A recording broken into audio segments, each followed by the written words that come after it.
자, 이번 이야기는 정말 목소리만 들어도 아, 이분 정말 밝구나 느낄 수 있는 긍정 대리님께서 오셨습니다. 바로 만나보도록 할게요. 안녕하세요, 돌비님, 귀족 여러분. 반갑습니다, 긍정 대리님. 네, 돌비님, 다른 시끄러운 소리 안 들리죠? 제가 지금 퇴근을 했어요. 야근이 지금 몇 시입니까? 네, 아니, 잠깐만요. 긍정 대리님이 참여하신 지 시간이 꽤 지났는데, 아직 대리님이세요? 아니면 진급을 하셨는지? 알겠습니다. 노코멘트 하도록 하겠습니다. 여기까지만. 네. 일단 여기까지만 죄송합니다. 네. 자, 그렇죠. 일단은 긍정 대리님께서 네. 오늘 이야기 들려주실 게, 네. 아버님께서 들으신 것 같아요? 네, 저희 아버지랑 며칠 전에 부자의 여행을 정말 처음으로 해봤거든요. 제가 숨 한 막힌다 벌써. 번도 부자의 여행을 안 해봤는데, 근데 괜찮았어요. 그래요? 왜냐면 저랑 아버지는 되게 얘기를 많이 하는 편이거든요.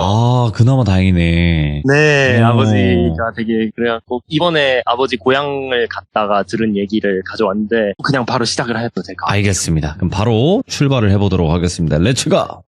때리십니다. 긍정 대리요!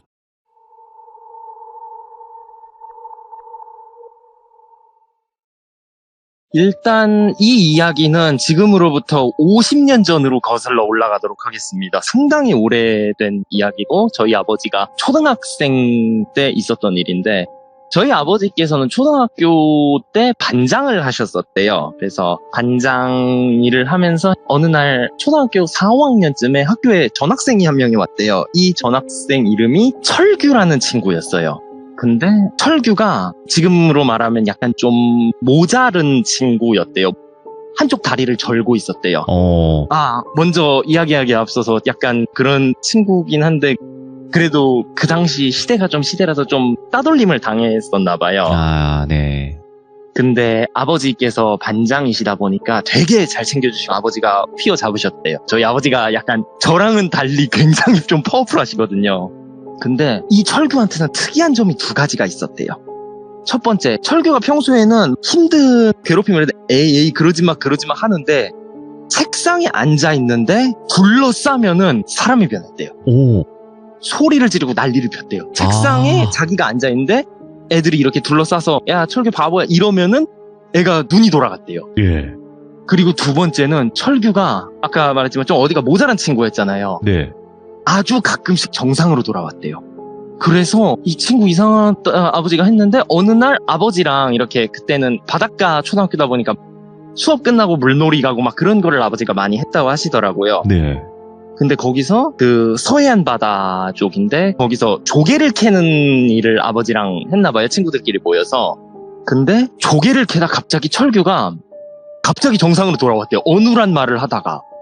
그러니까 아버지도 그때 흠칫하다가 그래 그럴 수 있지. 너 무슨 일을 겪었니 하니까는 잠깐 구석에서 얘기 좀 해도 될까? 이런 얘기를 하면서 이 이야기를 해줬대요. 아버지한테. 뭐야? 예. 그래서 이야기가 진행되는데 철규는 그 서해안 하면 특징이 다도해잖아요. 섬이 많은 바다잖아요. 많죠. 예. 네, 그 섬 중 하나에 살고 있는데 그 섬을 긍정도라고 할게요. 그 긍정도에서 살았는데 긍정도는 주민이 40명에서 50명 정도 사는 그 당시에는 굉장히 작은 섬이었대요. 그런데 섬에 분교도 있고 그 당시에는 분교가 되게 많았잖아요. 70년도니까. 그 분교도 있고 애들도 많이 살고 사람들도 화목하게 지는 섬이었고 이 섬의 수입은 어부들이 중간중간 들르는 중간 기착지였대요. 그래서 이 기착지에서 어부들이 들어올 때 이 어부들에게 물건을 판매하기도 하고 식료품 팔고 막 어구 수리해주고 이러는 업무가 진행되는 섬이었다 하더라고요. 근데 어느 날 이 섬에 개척교회를 갓 만드신 그러니까 목사님이 갓 되신 목사님이 한 분이 들어오신 거예요. 그러면서 막 이렇게 전도를 하고 하면서 그 긍정도에 교회를 세우셨어요. 근데 신도가 얼마 되지는 않았지만 그래도 굉장히 화목했대요. 그리고 막 되게 잘해주고 목사님이. 그래서 아이들이 되게 좋아했대요. 이때 철규도 교회를 이렇게 가서 하니까 주민들이 나중에는 한 40명, 50명 되는 주민들이 다 교회를 다니기 시작을 했대요.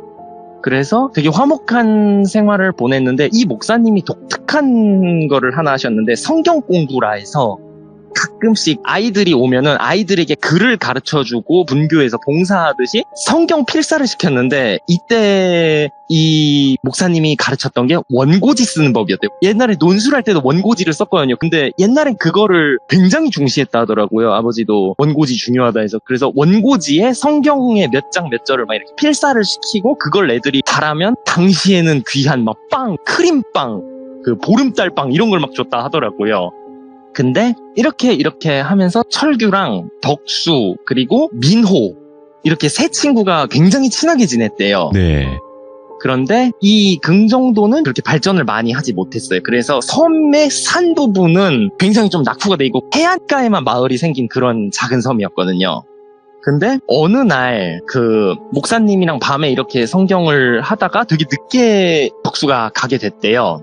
그래서 덕수가 이렇게 가는데 갑자기 어디서 막 이렇게 멀리 그 산에서 불빛이 이렇게 났대요. 근데 저게 뭐지? 이러면서 갔는데 어느 정도 가다가 가지 않고 그냥 돌아왔대요. 왜냐면 그때 도깨비불이 유행을 얘기가 많았나 봐요.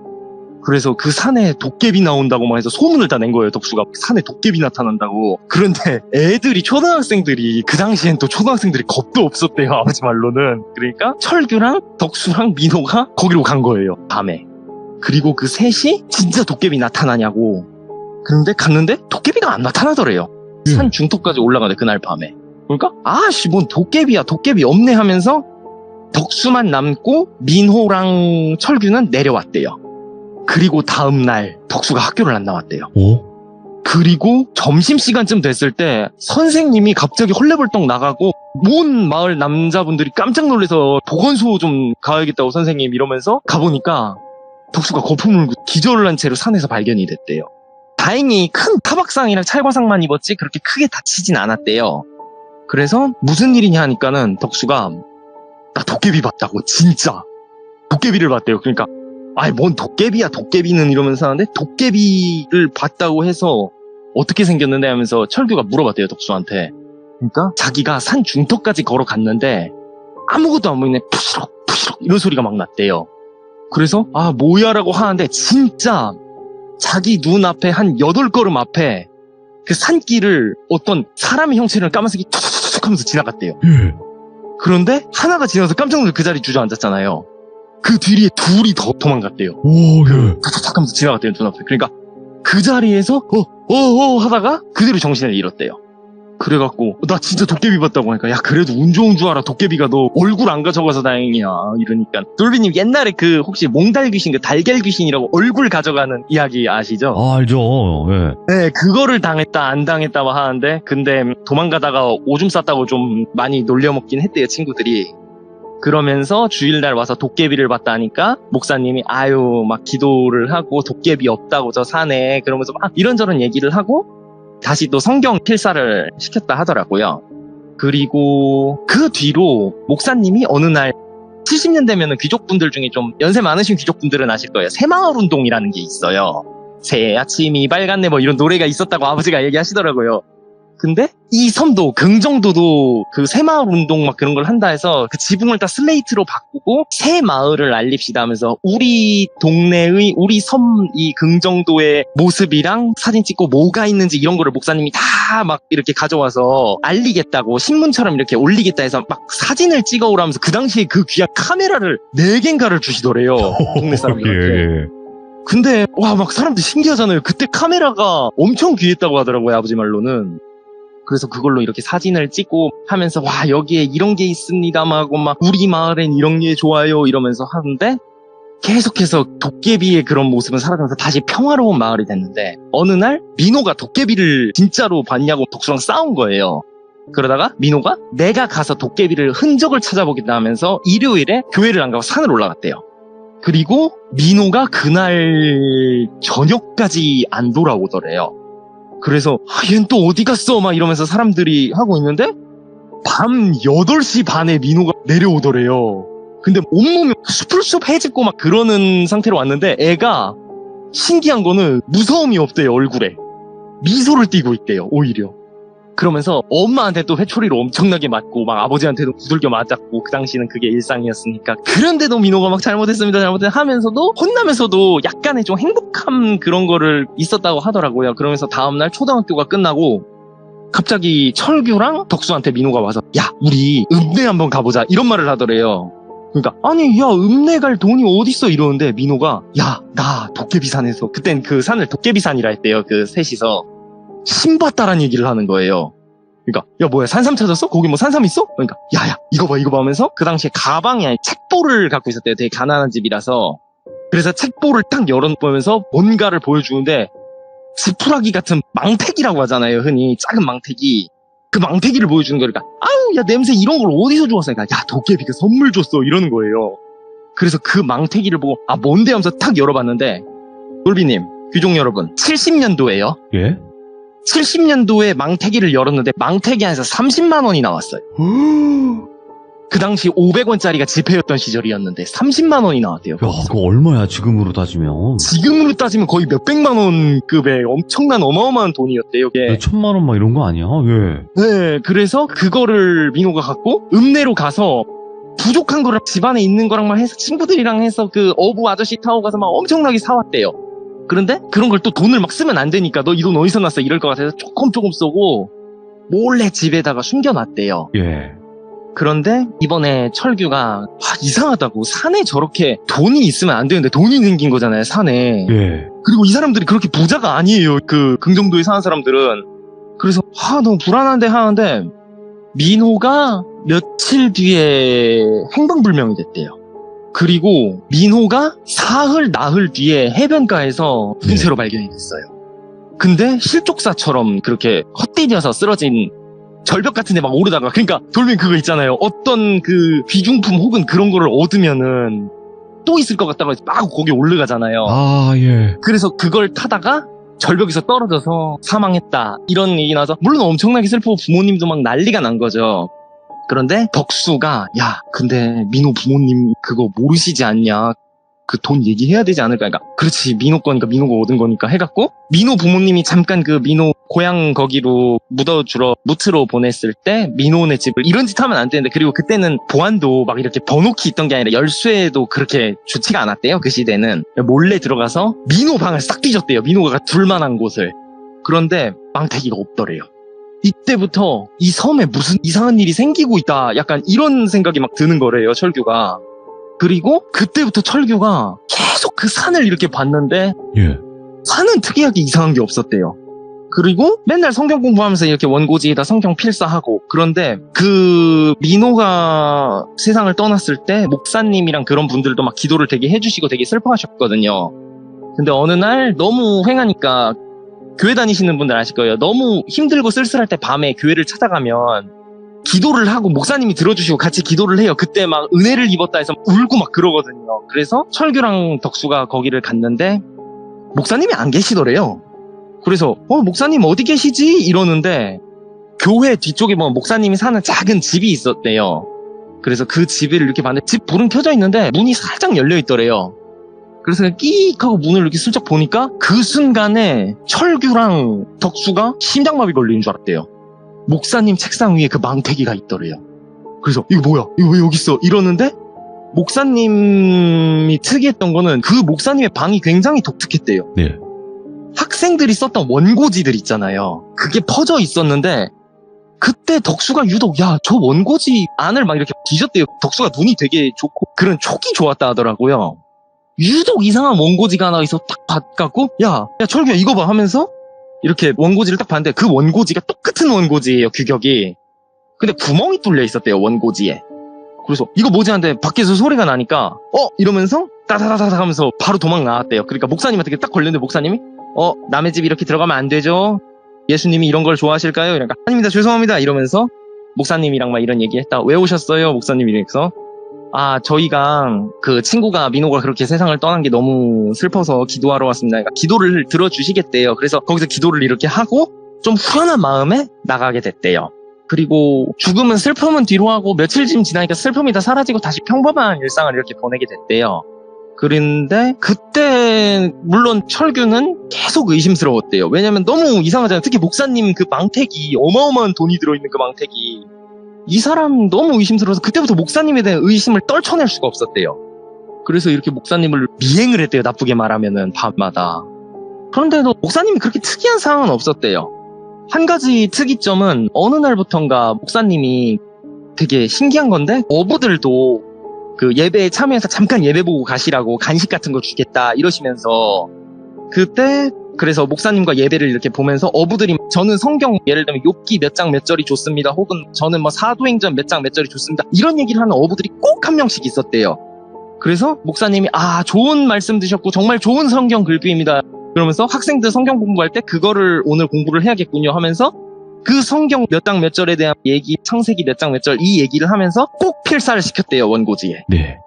그래서 그렇게 원고지를 시키는데 이때 덕수가 어느 날 예배를 보다 철규한테 그 말을 냈대요. 잠깐 밖에 나가서 얘기 좀 하자고.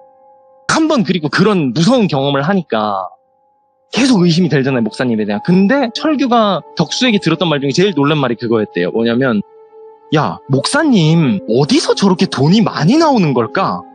왜냐면은 예배를 간 사람마다 맨날 크림빵 주는데 그 크림빵이 엄청 비쌌대요, 진짜. 예. 귀한 요리인데. 빵을 그렇게 주고 어부들한테도 그렇게 막 하고. 그리고 가장 문제야, 카메라. 내가 들어보니까 카메라 정말 비싼 물건인데 그 귀한 물건. 그리고 목사님 방에도 귀한 물건이 굉장히 많고 특히 우리는 맨날 연필 쓰는데 목사님 만연필 쓴다. 이런 얘기를 하는 거예요. 그러니까 이 목사님 진짜 너무 돈이 많은 거 아니야? 에이, 돈 많으시겠지. 그러니까 야, 돈 많은 사람이 이런 섬에다 교회 세워? 이런 얘기를 했나 봐요. 예. 그래서 너무 막 의심이 계속 가는데 철규가 그 말을 하더라고요. 어느 날 마을에 경찰들이 왔대요. 네. 근데 철규가 그때 처음으로 봤는데 군인들이랑 경찰이 같이 왔대요. 근데 70년대에는 그런 일이 흔했나 봐요. 수색하는 그런 게 바다에서. 근데 군인이 좀 특이한 군인이었대요. 예. 왜냐면 경찰들과 함께 온 군복이 뱀가죽 군복이었대요. 그러니까 기존에 입었던 그 민무늬 군복 입은 그 흔히 말하는 브라운색 그 군복을 입었잖아요. 대부분 군인들은. 이 사람들은 뱀가죽 군복을 입었대요. 그러니까 위장무늬 군복을 입고 온 거였대요. 그러면서 마을을 막 돌아다니면서 목사님이랑도 이런저런 얘기를 하고 의심스럽게 이렇게 마을을 지켜보고 그냥 돌아갔대요. 그러니까 마을에서 마을 이장님이 무슨 일이 났다, 막 여기 지금 이게 뭐냐, 저 무서운 사람들이 여길 왜 왔냐라고 하는데 그때 그 사람들이 어떤 사람인지 철규는 그때 잘 몰랐대요. 예. 근데 그날 밤에 이장님이랑 목사님이 막 싸운 거예요. 엄청 싸웠대요, 목사님이랑. 그러다가 목사님이 방 안에 들어가고 찾아오지 말라고 내일 교회 이거 뭐고 다 때려칠 거라고 이 마을 왜 나를 의심하냐 내가 얼마나 이렇게 했냐 이러면서 이장님이랑 싸웠다 하더라고요. 그리고 그날 그 싸운 걸 본 철규랑 덕수가 얘기를 하다가 덕수가 갑자기 그 얘기 하더라고요. 도깨비산에 오늘 같은 날 한번 왠지 뭔가 있을 것 같다. 우리 한번 도깨비산 가보자. 민호가 어떤 걸 캐는지 저 산부터가 이상하다. 왜냐면 민호가 죽은 뒤로 아무도 그 산을 안 갔대요. 그래서 이렇게 산을 가려고 하는데 마을 사람들이 그날 후레쉬랑 횃불을 들고 목사님한테 이렇게 가고 있었대요.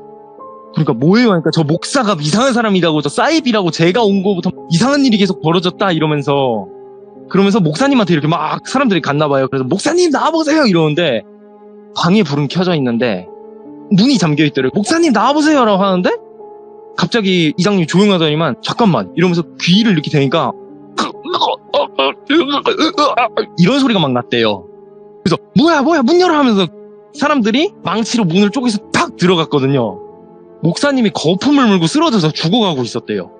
그리고 뭐야 무슨 일이지 막 이러는데 이거는 그 마을 사람들 시점이고 철규랑 덕수는 저 산에 있었거든요. 그때 철규랑 덕수가 도깨비를 봤대요. 예. 까만색의 그 도깨비가 산을 타다다닥 올라갔는데 도깨비다 하면서 그 덕수가 막 소리를 쳤대요. 마을에 막 난리가 난 거예요. 근데 이 도깨비가 덕수랑 철규를 딱 보자마자 보지도 않고 그냥 슬쩍 보자마자 바로 달려가서 바다로 뛰어들었대요. 뭐야? 그리고 사라졌대요. 그러니까 목사님은 돌아가셨지. 근데 그거를 보고 이장님이 마을에서 막 마을 사람들 다 정신없으니까 이렇게 덕수랑 철규가 가보니까 마을에 이장님이 우리가 무슨 짓을 한 거야 이러면서 눈물을 흘리고 계시더래요. 그리고 이장님이 아직도 그 말을 기억한대요. 우리 다 죽었다 어떡해. 그러면서 그 원고지 있잖아요. 쓴 거 그거 예. 모아서 태우고 저거 다 태워버리라고 해서 집 자체를 다 태워버리라고. 그리고 그 모든 사단이 끝난 다음 날 대한민국에 난리가 났습니다. 대한민국 전국을 뒤흔든 사건이 났었대요. 예. 이 사건이 뭐냐? 일단 이쯤 오시면은 귀족분들과 돌빈님도 눈치를 채셨을 텐데 맞습니다. 이 목사님은 간첩이었습니다. 예. 그리고 그 도깨비들은 북한에서 내려온 공작원들이었어요. 네. 그리고 아까 여기서부터 트릭이 풀리기 시작한 거예요. 목사님이 카메라가 많고 돈이 많아요. 그렇지. 그리고 배가 서해안에 이렇게 들어온 단속이 그렇게 어부들 사이에 끼었을 때 거기로 들어온 거예요. 예. 그리고 거기서 물품을 보급받아야 되잖아요. 그거를 드보크라고 해서 산에다 파놓고 이렇게 은닉을 해놓는 곳이 있대요. 네. 거기에다가 돈을 숨겨놨던 거였어요. 공작금을. 그러니까 민호가 건든 건 신받다가 아니라 간첩들의 공작금을 건드린 거예요. 예. 그리고 그게 걸린 거고. 그래서 민호는 실족사를 당한 게 아니라 독침으로 사살을 당했대요. 근데 예. 경찰이 들어오고 그때 중앙정보부라고 했대요. 그땐 거기를. 그죠, 중정. 거기랑 특전사들이 들어와서 그땐 공수부대라고 했으니까 걔네들이 동네를 다 조사해서 이미 목사님은 정체가 탈로 났대요. 예. 근데 여기서 공작원들이 그걸 아니까 목사님은 자기가 들킨 거 알고 빠져나갈 수가 없으니까 냈다 하더라고요. 그리고 정말 소름 끼쳤던 게 나중에 그 마을 사람들이 다 아까 말했잖아요. 돌비님 귀중대로 그 카메라로 동네를 알려야 된다. 여기 지역을 알려야 된다. 다 찍었잖아요. 네. 찍은 사진들, 필름 그게 전부 공작원들 손에 들어갔대요. 그러니까 이 마을 긍정도에 있는 마을 사람들은 자신들도 모르게 간첩질을 한 거예요. 예. 70년도에. 와, 그러면 그냥 바로 엮여 들어갈 텐데? 그 30명이 다 잡혀 들어갔대요. 와. 남녀노소 할 것 없이. 애들은 왜 잡혔냐? 돌멩이 성경 필사를 했다 했잖아요. 예. 그 성경의 구절을 질문했던 그 사람들이 간첩이었대요. 예. 그래서 그 사람들이 말한 그 성경 구절을 갖고 와서 그 성경 구절을 필사를 하면은 그 목사가 구멍난 원고지를 탁 대면 지령이 만들어졌대요. 네. 그리고 그 지령을 읽는 방식이 매 달마다 바뀌었대요. 그 구멍 뚫린 원고지가 매 달마다 바뀌었대요. 예. 그래서 그때 철규 가족이 뿔뿔이 흩어졌대요. 그때 있었던 그 마을 사람들 다 어떻게 됐는지 모른대요, 철규는. 그리고 철규가 그 후유증으로 끌려가서 남녀노소가 다 끌려갔으니까 다리를 절게 됐고 정신이 좀 그렇게 됐다고 하더라고요. 그리고 그 섬은 지금까지는 무인도인데 아버지가 할아버지한테 그 얘기를 하니까 거기 도깨비 섬이라고. 네. 그런 얘기가 있었다고 하더라고요. 그래서 이 아버지한테 의미가 이 얘기. 다르네, 도깨비 섬이라는 게. 네. 그러니까 자기도 모르게 잘못을 저질렀는데 예. 그러니까 이 사람들이 자기도 모르게 시대에 휘말려서 고초를 겪으신 거잖아요. 그렇죠. 게다가 이장님은 아예 사라지셨는데 아마 처벌을 크게 받으셨을 거예요. 왜냐하면 원고지를 다 태워버렸잖아요. 이장님 딴에는 너무 당황하니까 우리가 했다는 거를 몰라야 된다 해서 다 태웠더니만 그게 되려 증거인멸이 돼버린 거예요. 그래서 이 마을 사람들 전부 다 간첩이랑 한패다. 네. 그래서 참 어떻게 보면 돌비님 무섭으면서 가슴 아픈 이야기가 된 것 같아요. 왜냐면 그렇죠. 민족의 비극이잖아요, 이게. 네. 그래서 오늘 아버지가 이 얘기하면서 진짜 무서운 게 뭔지 알아? 이러시니까 뭐예요? 그러니까 나도 모르는 사이에 잘못을 저지른 거야. 근데 그땐 내가 무슨 말을 해도 누구도 들어주지 않는다. 특히 그 시절엔. 그리고 그 시절엔 그런 일이 굉장히 빈번했다 하시더라고요. 그렇죠. 그래서 그냥 바로 아버지는, 엮여 들어가는 네. 거지. 네, 그리고 아버지는 그럼 이거 어떻게 연관이 되서 하니까 야, 우리 동네 앞에서도 총격전이 일어났어 이러시는 거예요. 네. 밤에 자는데 따다다다당 소리 들렸다고. 그리고 그날 아마 난리가 났다고 하는데 참 씁쓸하더라고요. 걔도 장애가 생겼던 때가 정상으로 돌아왔던 게 어쩌면은 그 여러 가지가 있지만 그 중앙정보부가 엄청 무서운 곳이었대요, 그 당시에는. 그냥 고문의 끝판왕이었죠. 네, 그러니까요. 저도 그래서 남녀노소를 다 그렇게 했다는 게 더 좀 올라왔고. 그냥 살아서 나왔다라는 것만으로도 정말 네. 아 이게 가능하구나라고 했던 또 그 시절이니까요, 중정 때가. 네, 그러니까요. 저도 이 말을 듣고 안 믿겼거든요. 아 네. 근데 이게 뭐 서해안 그 간첩 사건인가요? 네, 그쪽 간첩 사건이 하나 크게 있었는데 그게 실패를 했다고 하더라고요, 막내인데. 근데 그 섬에서 그런 일이 있었다라는 얘기는 저도 처음 들었는데 공개조차 안 됐대요, 그 섬은. 그냥 완전 없어진 섬이 됐대요. 존재조차 그러니까. 부정돼. 근데 지금- 그럴 만한 것 같아요. 네. 지금이야. 예전에는 공개가 안 될 그런 사건들 이런 것도 다 공개가 되는 시절이고, 그리고 그 덮는다고 되는 것도 아니고요. 그리고 네. 그런 게 참 안타까운 게 어쨌든 작전을 실패한 거잖아요. 군인이랑 그렇죠. 정부가. 네. 마을 사람들을 가만히 안 뒀을 것 같은 거예요. 일단 뭐 정확한 거는 알 수는 없지만 그래도 네. 이 사연을 오늘도 긍정대리님께서 들려주셔서 진짜 이거는 실미도 마냥 제 영화를 하나 나와야 되는 거 아닌가 이 생각까지 드네요 진짜로. 네, 진짜 저도 아버지한테 이런 얘기 듣고 와. 깜짝 놀래갖고 아버지가 그 얘기 했더라고요. 너 내 고향 네. 바다지만 그 사건 벌어진 이후로 어느 날 바다에 철책이 엄청나게 높이 세워졌다고. 그리고 새벽마다 군인들이 거기 순찰 다녔고. 그렇죠. 오늘 그래도 네. 긍정대리님께서 이게 도깨비 섬이라고는 하지만 네. 일반적으로 진짜 도깨비가 나와서 그 도깨비 섬이 아니라 다른 네. 의미의 도깨비 섬을 너무나 잘 들려주셨습니다. 감사드립니다. 긍정대리님. 네, 감사합니다. 다음에 네. 뵙겠습니다. 고맙습니다. 네. 진짜 또 이거는 이 사건 자체는 일단 영화로 제작된 적이 없을 거예요. 그죠? 제 기억에도 저는 이런 류의 뭐 영화나 이런 사건들 굉장히 좋아하는데 본 기억이 없어요. 예, 그래서 이런 것도 좀 진실이 좀 밝혀졌으면 좋겠고 그때 당시 정확히 어떻게 된 건지 목격자나 뭐 그런 분들이 있으면 좀 더 나왔으면 좋겠는데 그래서 다른 의미의 도깨비 섬 이야기를 오늘 한번 또 들어봤습니다. 또 억울하게 희생되신 분들에게는 다시 한번 또 삼가 고인의 명복을 빌고 다시는 이런 일 없는 세상에서 행복하셨으면 좋겠다라고 또 말씀드리고 싶네요. 시청해주신 모든 분들 여러분들의 의견을 댓글로 꼭 남겨주시길 바라겠습니다. 감사합니다.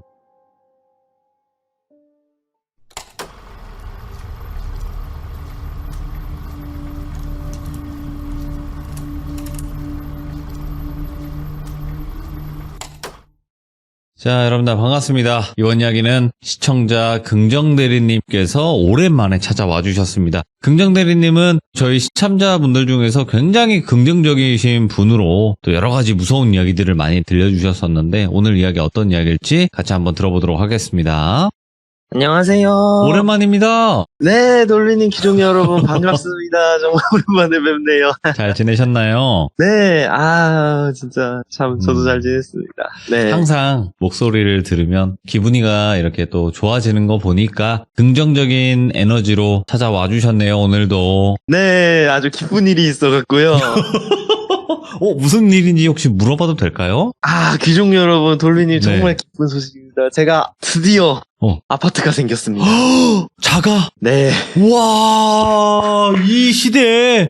그래서 이사를 이제 곧 가게 되는데 이야, 축하드립니다. 여기서 들었던 일을 가져왔습니다. 아니, 집이 생겼고 축하해줄 일이고 이사를 가면 그만인 것인데 거기서 무서운 이야기를 들었다고요? 네. 일단은 다 들어보고 나머지 이야기 한번 나눠보죠. 네. 자, 그러면 맞습니다. 출발을 해보도록 할게요. 렛츠고! 기리십니다. 긍정대리예요.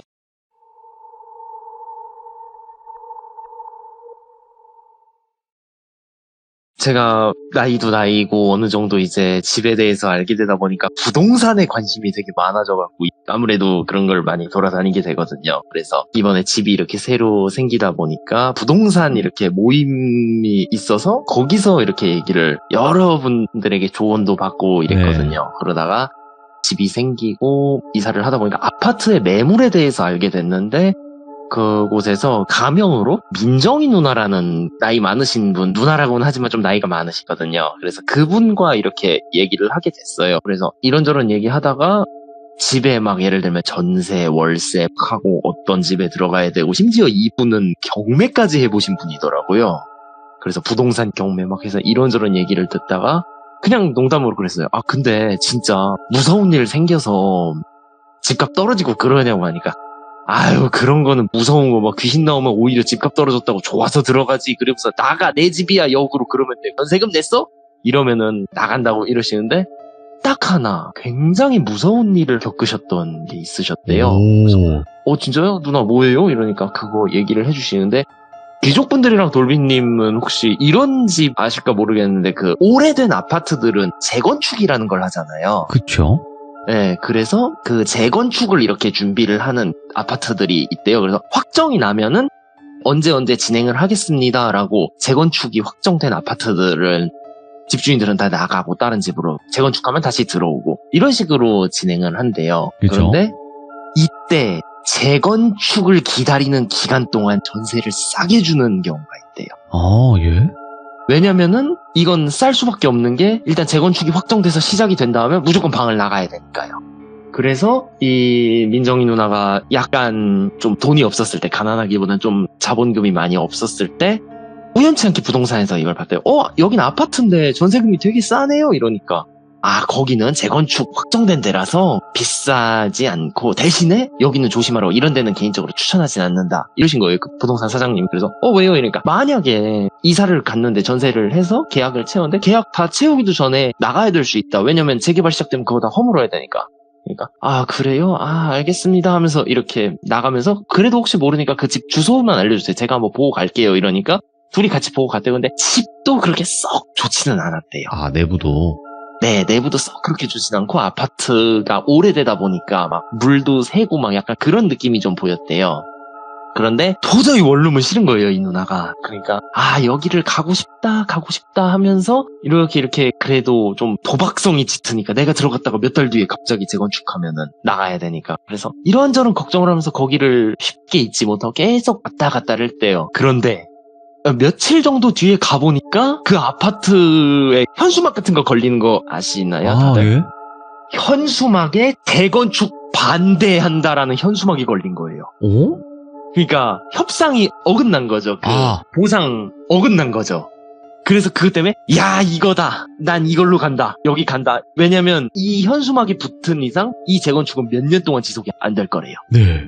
그래서 나 계약하겠다, 여기 들어가겠다 해서 정말 싼 가격에 들어갔대요. 그러니까 어느 정도 가격이냐고 물어보니까 거의 4분의 1이었대요, 전세금. 그래서 결국 계약을 하고 이사를 하게 된 거예요. 그래서 이사를 해서 집에 들어갔는데 막상 집 안에 들어가니까 그렇게 집이 나쁘진 않았대요. 밖에는 굉장히 낡아 보였는데 안에는 또 되게 깨끗하게 관리를 했대요. 그래서 막상 이렇게 가보니까 참 다 좋았는데 좀 별로였던 게 딱 하나는, 민정이 누나 빼고 전부 할아버지 할머니였대요, 사시는 분들이. 그러니까 하면서 막 이제 이사했으니까 막 떡도 돌리고 그랬는데 다들 막 시큰둥해 하시잖아요. 네. 이런 데를 왜 왔어? 막 이런 식으로 나오면서. 그러니까 약간 그 할아버지 할머니 분들이 이 집 무너지면 그냥 딴 데 가야지, 뭐 어쩌겠어, 이런 식으로 사시는 분들이셨더라고요. 그리고 아무래도 재개발이 확정돼서 거의 그 사람들 다 빠져나가는 그런 데였대요. 근데도 뭐 만족스러웠대요, 사는데. 근데 집이 어느 정도 살면서 몇 달 동안은 정말 괜찮았대요. 그냥 살면서 이 정도면 뭐 만족스럽다, 방도 막 이 정도면 좋고 막 깨끗하고 속은, 그러면서 사는데 한 가지 항상 걸리는 게 있었대요, 누나가. 비만 오면은 너무 집이 오래됐으니까 콘크리트를 이렇게 타고 비가 흐르는 건 기본이고, 콘크리트 안으로 이렇게 들어가서 흘러내리는 물 흐르는 소리가 막 났대요. 너무 오래된 집이다 보니까. 그래서 진짜 이거 진짜 그래, 재개발 집이니까 참으면서 이렇게 하는데, 어느 날 새벽에 이렇게 잠을 자고 있는데 천장에서 발소리가 그렇게 들리더래요. 터벅터벅 이런 소리가. 그래서 새벽인데 왜 이렇게 소리가 나, 이러면서 그냥 자다가 그런 거 있잖아요, 에이씨 하면서 그 이불 뒤집어 쓰고 자는 거. 그러고 자는데 발소리가 터벅터벅 하는데 이게 약간 그런 느낌이었대요. 천천히 그 방 왔다 갔다 하는 거 있잖아요, 부엌이랑. 그 소리가 막 들리니까 진짜 이러면서 며칠 동안 그렇게 보냈대요. 근데 계속 들리는 거예요. 그리고 이게 어느 정도 이렇게 들으면 익숙해질 줄 알았대요. 그래도 발소리라는 게. 저도 그래서 깜짝 놀란 게, 전 발소리를 해봤자 얼마나 클지 몰랐는데 그게 엄청 크다고 하더라고요, 발소리가. 아파트 발소리들이. 게다가 오래된 아파트라 방음도 안 되고. 그래서 그래 괜찮아 그러면서 막 짜증나니까 하루는 그냥 아예 이어플러그를 끼고 잠을 잤대요. 그렇게 해서 며칠 동안 이어플러그를 끼고 잤다가 알람을 못 들어서 회사에 지각을 한 적도 있고. 그래서 그 뒤로는 이어플러그를 빼고 그냥 참고 자자 이러고 잠을 잤대요. 그런데 하루는 비가 또 그날도 엄청나게 왔대요. 그러니까 막 빗소리도 짜증이 난대, 새벽에. 콘크리트 타고 그 비 물 흘러내리는 소리 그게 나는데, 그때 막 나 진짜 빗소리 짜증난다 하면서 이렇게 하는데 천장에서 찰팍 이러는, 그러니까 어떤 소리였냐면 그게 물을 밟는 소리가 났대요. 그러니까 잠깐만, 이러다 아 저 미친 거 아니야 방 저거 왜 아우 씨 이러면서 뒤집어 쓰고 자는데 그냥 터벅터벅하는 발소리는 어느 정도 버틸만 했는데 이 소린 도저히 못 버티겠대요. 이 물소리는 물 밟는 소리는. 그리고 매너가 아니잖아요. 물이 그렇게 찼으면 물을 닦아야지 물을 왜 밟고 있냐 이런 소리를 내갖고 와 진짜 나 열받아서 그날 처음으로 민정이 누나가 문 열고 위층에 갔대요. 근데 민정이 누나가 3층에 살았거든요. 그래서 307호였는데 407호를 가서 쿵쿵 저기요 좀 가만히 좀 있으세요 이랬대요. 그런데 이렇게 쿵쿵 치면은 이렇게 누구세요 이래야 되잖아요. 아무 소리도 안 나더래요 안에서. 그러니까 아이씨 이거 진짜 쿵쿵 저기요 이랬는데 역시 아무 소리가 안 나더래요. 그 안에서 인기척조차 안 느껴지대요. 그러니까 아이씨 매너 없는 새끼 방 문을 현관문을 꽝 하고 발로 차고 이렇게 내려갔대요. 그러니까 갔다 오니까 조금 그래도 말을 알아들었는지 조용하더래요 그 뒤로. 그래서 아 이제 됐다 하면서 슬슬 눈 감고 이렇게 골아 떨어질 쯤 되잖아요. 근데 갑자기 쿵쿵 하면서 누가 문을 두들기더래요. 누구세요? 이러니까 아무 소리가 안 나더래요 밖에서. 그래서 누구세요? 이러는데 쿵쿵 이러고 이때부터 막 무섭더래요. 그러니까 아무래도 막 여자고 그러다 보니까 무서워갖고 현관문에 보면은 눈으로 이렇게 볼 수 있는 데 있잖아요. 그래서 이렇게 보면서 한편으로는 그랬대요. 아니 이 사람은 왜 초인종을 안 누르고 문을 두들겨 이러면서 현관을 딱 봤는데 아무도 없더래요. 그래서 아씨 뭐야 하면서 다시 돌고 이렇게 가는데 어느 정도 이렇게 방에 들어가려는데 쿵쿵 그러니까 으악 하면서 그 뒤로 넘어졌대요. 뒤에서 이렇게 쿵쿵 아무도 없었는데 갑자기 문을 두드리니까 놀라갖고 으악 하면서 넘어졌대요. 그러니까 누구세요? 이러니까는 가만히 있다 갑자기 꽝 하면서 문을 차더래요. 그래서 놀라갖고 그 뒤로 이렇게 가갖고 그 방에서 막 경찰이 불러야 되나 막 이러면서 덜덜덜 관리사무소에다 이렇게 전화를 걸었대요. 그러니까 관리사무소 아저씨가 아 알겠습니다 일단 가보겠습니다 이러면서 올라갔대요. 그런데 관리사무소 아저씨가 이렇게 가갖고 407호까지 이렇게 갔는데 407호엔 아무도 없던데요? 이러는 거예요. 그러니까 아니 그럴 리가 있나요? 발소리를 들었다고 하니까 이게 집이 오래되다 보니까 좀 아무 데서나 들리는 소리 나잖아요. 근데 문 막 진짜 두들겼다고 하니까 여기 할아버지 할머니들이 좀 매너가 그래요. 아시잖아요. 젊은 아가씨가. 아유, 내가 대신 사과할게요. 미안해요. 이러니까. 그리고 내일 제가 또 거기 가서 이렇게 얘기를 하겠습니다. 이러고 관리인 아저씨가 내려가서 근데 아무래도 긴장되니까 그 상태로 그냥 이렇게 조용히 있었대요. 그냥. 근데 그 뒤로는 또 며칠 동안 별일이 없었다고 하더라고요. 하다가 너무 근데 또 기분이 나쁘니까 진짜 나 이 집 진짜 이상한데 하면서 할아버지 할머니들이랑도 점점 얘기도 안 하게 되고 왜냐면 아무래도 밤에 그런 짓 한 게 예의가 아니잖아요. 그래갖고 진짜 이러면서 처음에는 막 떡도 돌리고 그렇게 하면서 할아버지 할머니랑 친하게 지내는데 점점 할아버지 할머니랑 멀어지고 그러면서 이렇게 며칠 동안 지났는데 또 비가 오는 날이었대요. 근데 그날도 역시 그 찰팍 위에서 그 소리가 막 나더래요. 이제는 그 무섭은 것도 무서운 건데 화가 또 막 나더래요. 네. 진짜 이러면서 이번엔 근데 가서 못하니까 초인종을 이렇게 눌렀대요. 띵동 하니까 또 아무 소리도 안 들리더래요 거기서. 그러니까 뭐야 이러면서 계속 초인종을 2번 정도 누르는데 옆집에 할머니가 턱 이렇게 문을 열고 이렇게 민정이 누나를 쳐다보더래요. 그러니까 뭐예요? 이러는 거니까 할머니 이 집 진짜 왜 자꾸 비 오는데 거기를 막 그렇게 걸어다녀 이러니까는 할머니가 아니 그 집 아무도 안 사는데 이러는 거예요. 그러니까 진짜요? 진짜 여기 아무도 안 살아니까 네 거기 아무도 없는데 이러면서 할머니가 갑자기 문 쾅 닫고 들어가 버리신 거예요. 그래서 할머니 저기요 하는데 또 방 밖을 안 나오세요. 그래갖고 이상하다 해갖고 또 이렇게 들어가서 집에서 다시 이렇게 잠을 어느 정도 자려고 하는데 누가 띵동 하고 또 초인종을 누르더래요. 예. 그래서 이제는 무섭잖아요 진짜. 그래서 일부러 누나도 대답을 안 했대요. 그러니까 띵동 하고 초인종을 2번 정도 누르고 그 뒤로 소리가 없었대요. 그러니까 진짜 하면서 이때부터 막 점점 스트레스가 막 받기 시작하는 거예요. 너무 힘이 들다 보니까 누나가 나 진짜 더 이상 못 버티겠다고 막 팽해지고 그래갖고 밤에 이렇게 집에서 자는 걸 좀 피하게 됐대요. 그래서 막 남자친구 집에서도 자고 친구들 집에서도 자고 일부러 집을 그렇게 되게 안 가게 됐더라고요. 그러다가 어느 날 그런 얘기를 들었대요. 이 집이 재건축이 이제 얼마 안 남았다는 얘기가 들어서 막 할아버지들이 막 이렇게 이사를 하기 시작하더라고요. 그래서 그때 그 407호 옆에 살던 그 할머니도 이사를 하는 것 같았어요. 그러니까 요 집 407호 얘기를 하려고 했는데 할머니가 요즘도 발소리 들려요? 이러는 거예요.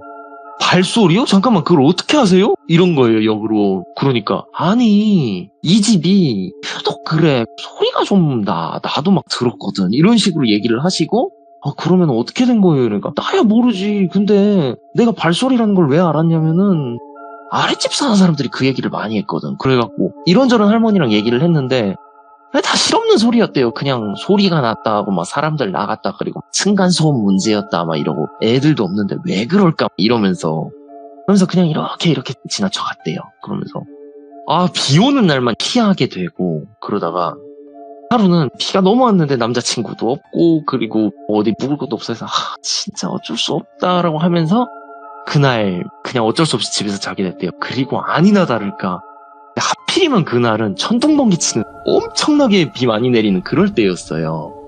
그래서 나 진짜 여기서 더 이상 못 살겠다는데 터벅 이런 소리가 났대요. 또 그러면서 물 밟는 첨벙 이런 소리도 막 나오고 그러니까 내가 오늘은 단판을 지어야겠다 하면서 올라갔대요. 이번엔 막 무섭고 뭐고 하는 게 무서운 것도 예의가 아니니까. 근데 무서우니까 관리실 아저씨랑 같이 갔대요. 전화를 드려서. 그래서 쾅쾅쾅 하면서 막 두들기면서 저기요! 이러는데 관리 아저씨가 자기가 말을 하면 또 무섭게 하니까 관리 아저씨한테 물어봤대요. 문 좀 두들겨서 열어달라고 하니까 쾅쾅쾅 하면서 이렇게 문을 두드렸는데 역시나 인기척이 없더래요. 그래서 이상하다 하면서 이렇게 관리자 아저씨가 아니 저기요 하면서 쿵쿵 한 다음에 그 나이 많으신 분들은 약간 안 좋은 버릇인데 그거 있으시잖아요. 문 손잡이 잡고 이렇게 쾅쾅쾅 잠긴데 이렇게 하면서 저기요 문 좀 열어보세요 해서 문 그 흔드는 거예요. 그거를 하려고 저기 하면서 문을 딱 했는데 끼익 하면서 문이 열리더래요. 즉 그 집에는 아무도 안 사던 집이 맞았던 거예요. 그래서 하면서 열리네 하면서 이렇게 살짝 열었는데 이렇게 안에 보더니만은 저기 아가씨 여기 사람 사는 거 맞아요? 이러는 거예요. 그러면서 누나가 네 어제까지 막 소리 나고 아까도 막 소리 났어요. 이러니까 아니 이거 보세요 이러면서 그 문틈 사이를 딱 봤는데 아무것도 없더래요. 가재 도구고 뭐고 그런 것도 없고 막 그냥 완전히 그 이사하기 전 그러니까 이러는데 특이한 거는 그게 막 태풍이 이렇게 오다 보니까 물 아파트 비 때문에 이렇게 반사가 되는 게 있잖아요. 물이 이렇게 차면 물이 이렇게 들이찬 게 보이더래요. 그러니까 뭐야 진짜 안 사네? 이런 거예요. 그러니까 아니 그리고 아가씨 맞다 이런 집 처음 사시나 본데 이런 오래된 아파트는 막 옆집에서 나는 발소리도 뭐 위에 나는 걸로 막 들리기도 해요. 뭐 제가 나중에 동네 사람들한테 밤에 조용히 좀 해달라 할게요 하면서 아저씨가 문을 이렇게 닫으려고 했대요. 그래서 누나가 이상하다라고 하는데 첨벙 갑자기 그 첨벙 오는 소리가 들리더래요. 물 밟는 소리. 그래서 누나가 하면서 자기도 모르게 그 안을 들여다봤대요. 그냥 우연찮게 이렇게 살짝 넌지시 보는 거 있잖아요. 그 순간에 숨이 턱 녹는 줄 알았대요. 왜냐면 누나가 저한테 그러더라고요. 긍정아 네가 안 믿을 수 있어. 근데 난 분명히 봤어 이러는 거예요. 뭐요? 하니까 아무것도 없는데 물 발로 밟으면 착 하면서 물 튀는 거 있지. 그러니까 네 하니까 그거 봤어. 그러니까 비 때문에 물 들이찬 데에 찬방인데 아무것도 없는데 그냥 뭔가 밟은 것처럼 물이 찰싹 튀는 걸 봤대요. 그 순간 숨이 턱 먹는 것 같았고 그거를 본 순간 문이 끼익 하고 닫혔대요. 근데 이거를 아저씨한테 말해도 안 믿을 것 같은 거예요. 그래갖고 일단은 완전히 그냥 심장 쫄았는데 내려가면서 관리인 아저씨가 왜 그래요? 그러니까 아니에요 이러면서 가니까 아휴 근데 비가 내려서 좀 이 아파트가 오래되다 보니까 이러면서 내려가셔서 아저씨는 가시고 누나는 방에 들어갔는데 도저히 못 견디겠는 거예요. 진짜. 근데 이렇게 그냥 별일 없이 이렇게 했는데 다음날 아침에 그래서 거의 뜬 눈으로 밤을 지새웠대요. 그러면서 이렇게 내려가는데 관리인 아저씨가 아가씨 잠깐만요 이러는 거예요. 왜요? 그러니까 아가씨 어제 새벽에 관리사무소 왔어요? 이러는 거예요. 그러니까 아니요 왜요? 그러니까 아니 누가 관리사무소를 퉁퉁퉁 이러고 두들겼어요. 그러니까 노크를 냈어요. 그러니까 네. 그러니까 아니 나 그래서 아무도 없어갖고 그냥 가만히 있었는데 갑자기 퉁퉁 하면서 문 손잡이 잡고 이렇게 쾅쾅 하는 느낌이 갑자기 관리 아저씨가 말을 딱 멈추더니만 그 아파트를 이렇게 보시는 거예요. 그러더니만 아가씨 어제 새벽에 내가 문 몇 번 두들겼죠? 그러니까 그때부터 그냥 아씨 이러더니 아저씨가 그대로 그냥 관리실 안으로 들어가 버렸대요. 그리고 누나가 이제 진짜 너무 무서우니까 도저히 못 견디겠는 거예요. 그러면서 회사 가서도 일도 안 되고 막 머리는 아프고 오늘 집 가는 것도 무섭고 이렇게 있었는데 남자친구한테 그래서 진짜 미안한데 오늘은 나랑 같이 좀 자주면 안 되냐고. 그때 남자친구도 이제 이사를 가고 있었대요. 그래서 남자친구가 알겠다고 같이 가서 자주겠다고. 그리고 막 나 지금 집이 너무 무섭다고 이러면서 하니까 알겠다고 하면서 이렇게 같이 자게 됐대요. 그런데 아니나 다를까 그날은 비가 분명 오후까진 비가 안 왔는데 밤에 이렇게 좀 내리더래요.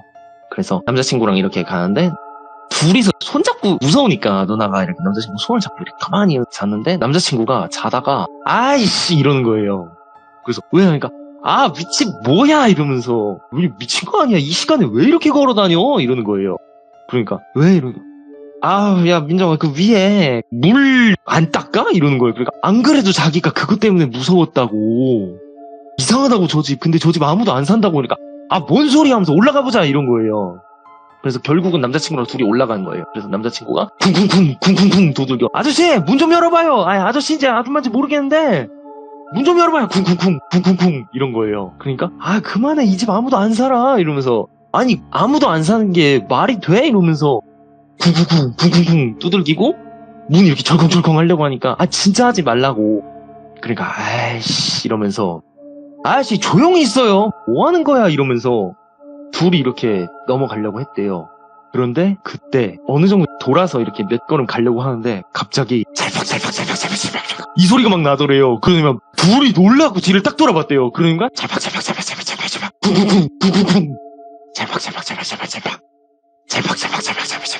쿵쿵쿵 쿵쿵쿵 그래서 놀라갖고 둘 다 이러면서 진짜 찰팍 이 소리가 나왔고 뭐야 민정 아무도 없다며 이러니까 몰라 모르겠어 이러면서 방문 안 열려 그냥 귀만 이렇게 댔대요. 네. 그러니까 찰팍 이러면서 하다가 갑자기 소리가 멈췄대요. 그러면 그 민정이 누나가 이렇게 귀 대고 이렇게 들어봤는데 아무 소리가 안 나더래요. 그 남자친구가 누구 있어? 그러니까 아니 아무도 없는 것 같아 하는데 갑자기 민정이 누나 귀 있는데 그쪽으로 쿵쿵쿵 이런 거예요. 그래서 놀라갖고 나온 다음에 누나가 으악 이러면서 소리 지르고 나오고 그 다음에 남자친구가 뭐야 하면서 막 하는데 아무도 문에 손을 안 댔거든요. 문이 끼익 하고 열리더래요. 그래서 놀라서 누나가 뒤로 이렇게 빠지고 남자친구가 놀라갖고 그 문 잡는데 누나가 보지마 거길 왜 봐 이러는데 남자친구가 아이씨 누구야 어떤 놈이야 이러면서 아무래도 여자친구가 놀라게 했으니까 안을 딱 본 거예요. 그리고 남자친구가 진짜 이건 예의가 아닌데 그 핸드폰 라이트를 켜서 이렇게 딱 봤는데 순간 남자친구가 헉! 이러면서 살짝 이렇게 뒤로 물러났대요. 그래서 이만 야 민정아 이거 봐봐 이러는 거예요. 그래서 라이트로 비춰진 거 이렇게 빛 보면서 누나가 봤는데 집에 벽이며 바닥이며 천장이며 젖은 발자국이 사방에 있었대요. 와. 무섭다고 문 그대로 닫고 그 상태로 둘이 돌아가서 집에 들어갔대요. 그러면서 뭐였지? 저게 뭐 하는 데야? 야 민정아 너 저게 무슨 말 들었어? 나도 모르겠어 이러면서 둘이 놀라갖고 안고 관리 아저씨 부를까? 이런 거예요. 그래서 막 그 관리 거기다가 인터폰을 했대요.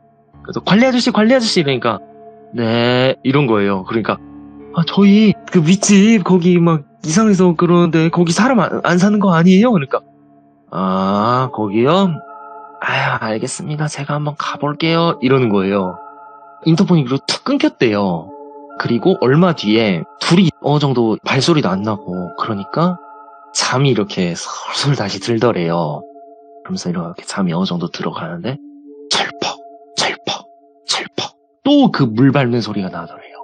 그래서 철퍽 하니까 자기야 이러면서 그 민정이 누나가 깨어들 그 소리 또 나 이러니까 이러면서 뭔 소리 들려는데 철퍽 이 소리가 막 나더니만 뭐야 이러는데 갑자기 방문이 구구구구구구구구구 막 들리더래요. 이제는 완전 노이로제 걸린 거예요. 막 무섭다라는 생각도 안 드는데요. 그냥 막 미쳐버리겠더래요. 그러면서 진짜 거의 자포자기 상태가 됐대요. 그러다가 모르겠다고 막 모르겠어 다 이제 귀신고 뭐고 그냥 미칠 것 같다고 둘이 그냥 이불 다 뒤덮고 껴안고 잤대요. 도저히 못 버티겠대요. 그러다가 다음날에 아침이 되니까 깼대요. 근데 남자친구가 웬만하면 자기보다 늦게 일어나는데 남자친구가 침대에 앉아있더래요. 그래서 자기야 왜 그러고 있어? 그러니까 민정아 이 집 나와라. 이 집 있으면 안 되는 집 같아. 이러는 거예요. 그러니까 왜 이러니까는 남자친구가 손으로 이렇게 창문을 가리키더래요. 그 누나 침실에 있는. 그래서 저기 뭔데 하니까 누나가 이렇게 딱 보더니만 비 많이 내렸나 하니까는 갑자기 남자친구가 민정이는 손을 이렇게 딱 잡더니만 손가락 펴보래요. 그래서 이렇게 손을 딱 피게 하더니만 그 손가락 하나하나를 창으로 물 이렇게 흘러내린 거 있잖아요. 거기다 손가락을 딱 대게 했대요. 누나가 순간 진짜 하면서 입을 막았대요. 그게 비가 이렇게 흘러내린 게 아니라 누가 손으로 이렇게 창을 이렇게 닦은 것 같이 손가락 5개 딱 이렇게 모양이 남아있었대요. 오. 그러면서 뭐였어? 뭐 누가 그 손으로 한 거야? 이러니까 자기가 본 거 그대로 얘기해 주겠대요. 자는데 분명히 비 내리고 아무것도 안 보였대요. 근데 뭔가가 삑삑 하면서 유리 이렇게 손으로 닦으면 삑삑 하면서 이렇게 소리 나잖아요. 그 소리 나면서 천천히 뭔가가 이렇게 유리를 닦았대요. 그게 한 번 나고 옆에 하나가 더 나고 그리고 아무 일도 없었대요. 예. 근데 그거를 보니까 남자친구가 우연히 너무 무섭더래요, 그게. 그러다가 아침에 이렇게 내려가는데 경비 아저씨를 만난 거예요. 경비 아저씨, 어제 그 집 어떻게 된 거예요? 그러니까, 뭐가요? 어제 집 뭐 또 있었어요? 그러니까, 네, 그러니까, 내가 그때 모르겠는데, 나 그때 외출 중이었거든요, 잠깐. 그러니까, 그럼 관리사무소니까, 관리사무소 잠깐 그래서 비워놨어요. 어쩔 수가 없었어요. 그러니까, 잠깐만, 저희랑 통화하셨잖아요. 그러니까, 뭔 통화요? 그날 이후로 누나가 그냥 계약 다 안 채우고 나가기로 했대요. 그래서 뭐였냐고 그 주변에 있는 사람들한테 물어봐도 아무도 안 산다 이 얘기만 하더래요. 그리고 누나 남자친구도 그렇지만 거기는 모든 사람들이 할 말이 없기에 그게 뭔지 아무도 못 봤어요. 그냥 철퍽철퍽 소리랑 그리고 누나가 잘못 본 건지 모르겠는데 자기는 확실히 봤다고 하는 그 아무것도 안 보이는데 철퍽하면서 물 튀는 거예요. 네. 근데 그거 말고는 아무런 정황이 없는 거예요. 거기에 뭐가 있었는지 어떤 일이 있었는지. 그러니까 뭔가를 봤으면은 여기 무슨 일이 있었어요 이 집에 있어야 되는데 아무것도 모르니까. 그리고 결정적으로 거기 막 바닥이랑 천장에 찍혀있는 발자국 그게 나중에 남자친구가 보니까 싹 없었대요. 아무것도 없었대요. 그러니까 진짜 그게 뭔지 모르겠는데 하여간 진짜 좀 오래된 아파트는 도저히 못 살 것 같대요. 그래서 결국은 전세금 다 다시 받고 좀 일찍 나가서 다른 집 생겨서 그냥 그대로 남자친구랑 이렇게 동거를 해서 결국 결혼까지 이렇게 해서 지금 남편이 됐다고 하더라고요. 야, 무서운 일을 겪으셨네. 네, 집이라는 게 꼭 이런 무서운 일이더라고요. 저도 듣고 소름은 끼쳤는데 귀족분들이 어떻게 보셨을지 모르겠어요. 어떻게 보셨을지. 네. 아유, 충분히 이 네. 귀신의 모습이 등장하지 않더라도 무서운 이야기들이 있어요. 근데 그러기에는 확실하게 말씀을 해주시는 분의 그 표현력이 더 중요한 부분이 되는데 긍정대리님은 너무 표현을 잘 해주셨기 때문에 아유 감사합니다. 걱정 안 하셔도 될 것 같고 충분히 저희가 상상이 잘 됐다라고 말씀을 드리고 싶어요. 그리고 다시 한번 내 집 마련 꿈을 이루신 우리 긍정대리님 축하드립니다. 예, 감사합니다. 네. 그리고 저희 귀족 여러분들도 모두 내 집 마련 할 수 있습니다. 저도 했습니다. 화이팅입니다. 다들 화이팅입니다. 네, 항상 좋은 일만 가득하세요. 그 집에서. 네, 감사합니다. 네. 너무 축하드릴 일이죠. 예, 요즘 시대에 내 집 마련이라는 것 자체가 굉장히 어렵잖아요. 네, 정말 축하드리고요. 오늘 긍정대리님께서 재개발 아파트에 관련된 소름 끼치는 이야기를 들고 오셨는데 여러분들도 아파트나 빌라 혹은 주택에서 겪었던 무서운 이야기가 있으시면 언제든지 찾아와 주시길 바라겠습니다. 감사합니다.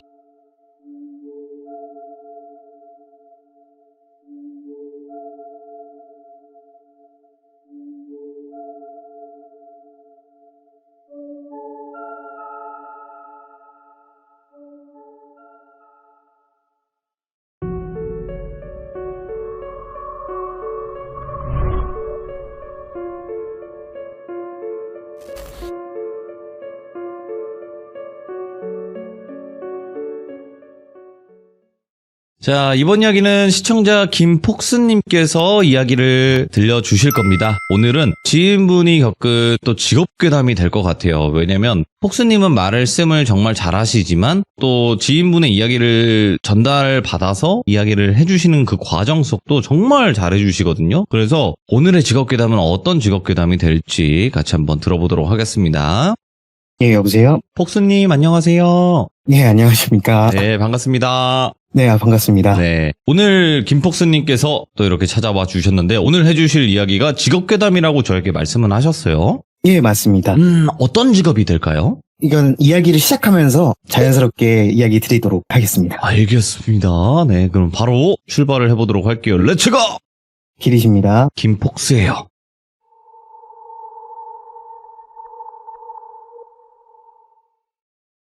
혹시 그런 상상 해보셨어요? 한밤중에 예. 조용한 백화점에 들어가면 어떨까 하는 이 털러요? 백화점 그거는 정말 큰일 나는 상상이고요. 죄송해요. 예. 네, 이 백화점이라는 곳이 예. 굉장히 화사하고 떠들썩하고 복잡하고 막 사람 붐비는 그런 곳이잖아요. 그런 곳에 한밤중에 이제 혼자 있게 된다면 얼마나 무서울까 하는 그런 상상. 공포 게임 중에도 그런 게 있잖아요. 예. 그 백룸이었나? 예. 사람이 붐비는 곳, 시끌벅적한 곳에 혼자 있을 때 공포를 주는 그런 게임인데 네. 백화점도 딱 그런 장소잖아요. 그럼요. 저도 굉장히 궁금했어요.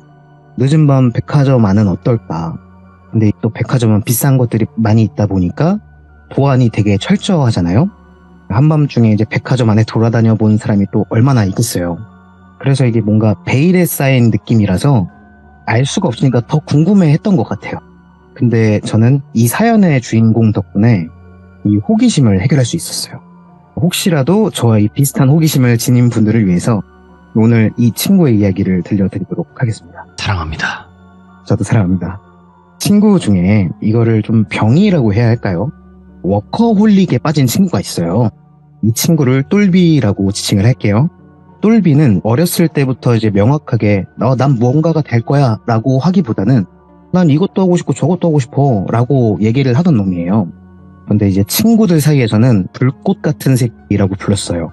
처음에는 뭘 하든 이제 불꽃이 활활 타오르듯 막 열정을 막 불태워서 미친 듯이 일에 집중하고 그랬는데 이게 또 화력이 강한 만큼 그 열정이 빠르게 식었던 거죠. 뭐 똘비는 이제 무언가 열중을 하더라도 그 흥미를 잃고 나면 이제 또 다른 일을 찾아 막 헤매고 그랬어요. 그래서 이제 친구들 사이에서 굉장히 좀 걱정하는 친구였죠. 뭐 직장, 꿈, 목표, 뭐 오지랖이라면 오지랖이지만 그래도 뭔가 진득하고 꾸준하게 하지 않은 친구였기에 걱정이 될 수밖에 없었어요. 뭐 그렇다고 잔소리를 하진 않고 뭐 늘 응원만 했죠. 그러던 어느 날 똘비가 주변 사람들이 다들 자리를 잡고 사회 구성원으로 살아가게 되는 걸 보니까 이 위기의식을 느꼈나 봐요. 그래서 어느 날 갑자기 똘비가 친구들한테 나 이대로 살다가는 죽도 밥도 안 될 것 같다 이렇게 얘기를 하더니 어떤 순간 어떤 공부를 한다고 하고 1년 정도 지났을 때 느닷없이 인테리어 회사에 취직을 했다고 하더라고요. 예. 친구들은 또 초반에만 활활 타오르고 말겠지라고 생각을 했는데 모두의 예상을 깨고 이 친구는 불꽃 같은 새끼에서 프로메테우스가 되었어요. 그 아시죠? 그리스 로마 신화에 꺼지지 않는 불꽃. 그 똘비의 열정이 꾸준히 지속이 되더라고요. 뭐 적성에도 맞고 평생 직장인 것 같다 라더니 어느 순간부터 이제 이 친구가 이 일에 미쳐 사는 거예요. 뭐 이제 다들 나이가 드니 각자의 일에 집중하는 건 당연한 건데 똘비는 좀 과했어요. 지금도 과하긴 하고. 그렇게 이제 똘비가 취직을 하고 1년 정도 지났을 때 갑자기 똘비가 저한테 전화가 오더라고요. 야 폭수야 나 내일 일 쉬는데 족발에 소주 한잔 하든 이런 식으로 이제 연락이 와서 뭐 저도 시간이 맞아서 뭐 알겠다 하고 이제 곧바로 약속 장소로 향했죠. 뭐 족발, 막국수 뭐 이렇게 막 푸짐하게 시켜가지고 서로 안부 물으면서 근황 묻고 막 소주를 이제 한 잔 두 잔 이렇게 나눠 마시기 시작했는데 이때 똘비가 하는 일을 좀 자세히 듣게 되었어요. 우선 똘비가 다니는 회사는 의류 매장을 인테리어하는 회사였어요. 똘비는 이 회사에 취직을 했을 때만 해도 그 CAD라고 하나요? 그 프로그램으로만 그 인테리어만 주야장천하는 그런 사무직이 되었구나라고 생각을 했는데 현실은 좀 달랐답니다. 인테리어를 해야 되니까 그 실직하러 직접 현장에 다녀와야 되고 또 공사가 시작되면은 그 현장에 가서 현장을 지휘하고 관리하는 그런 역할도 맡아야 했대요.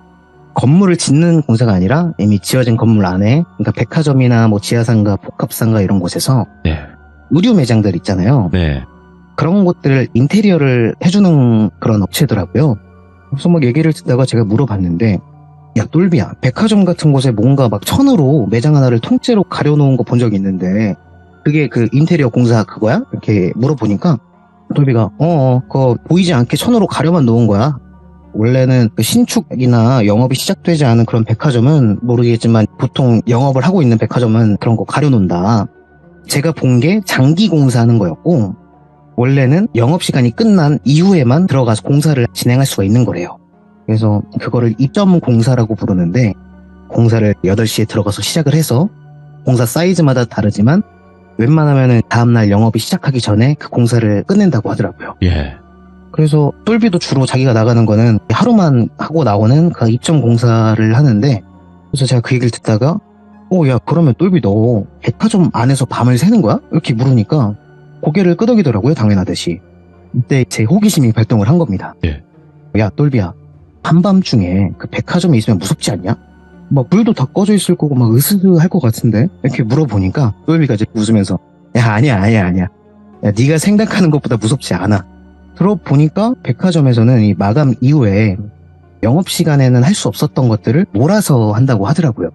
시설 점검부터 시작해서 수리, 뭐 기계 교체, 청소 등의 그런 다양한 일들이 그 안에서 일어난대요.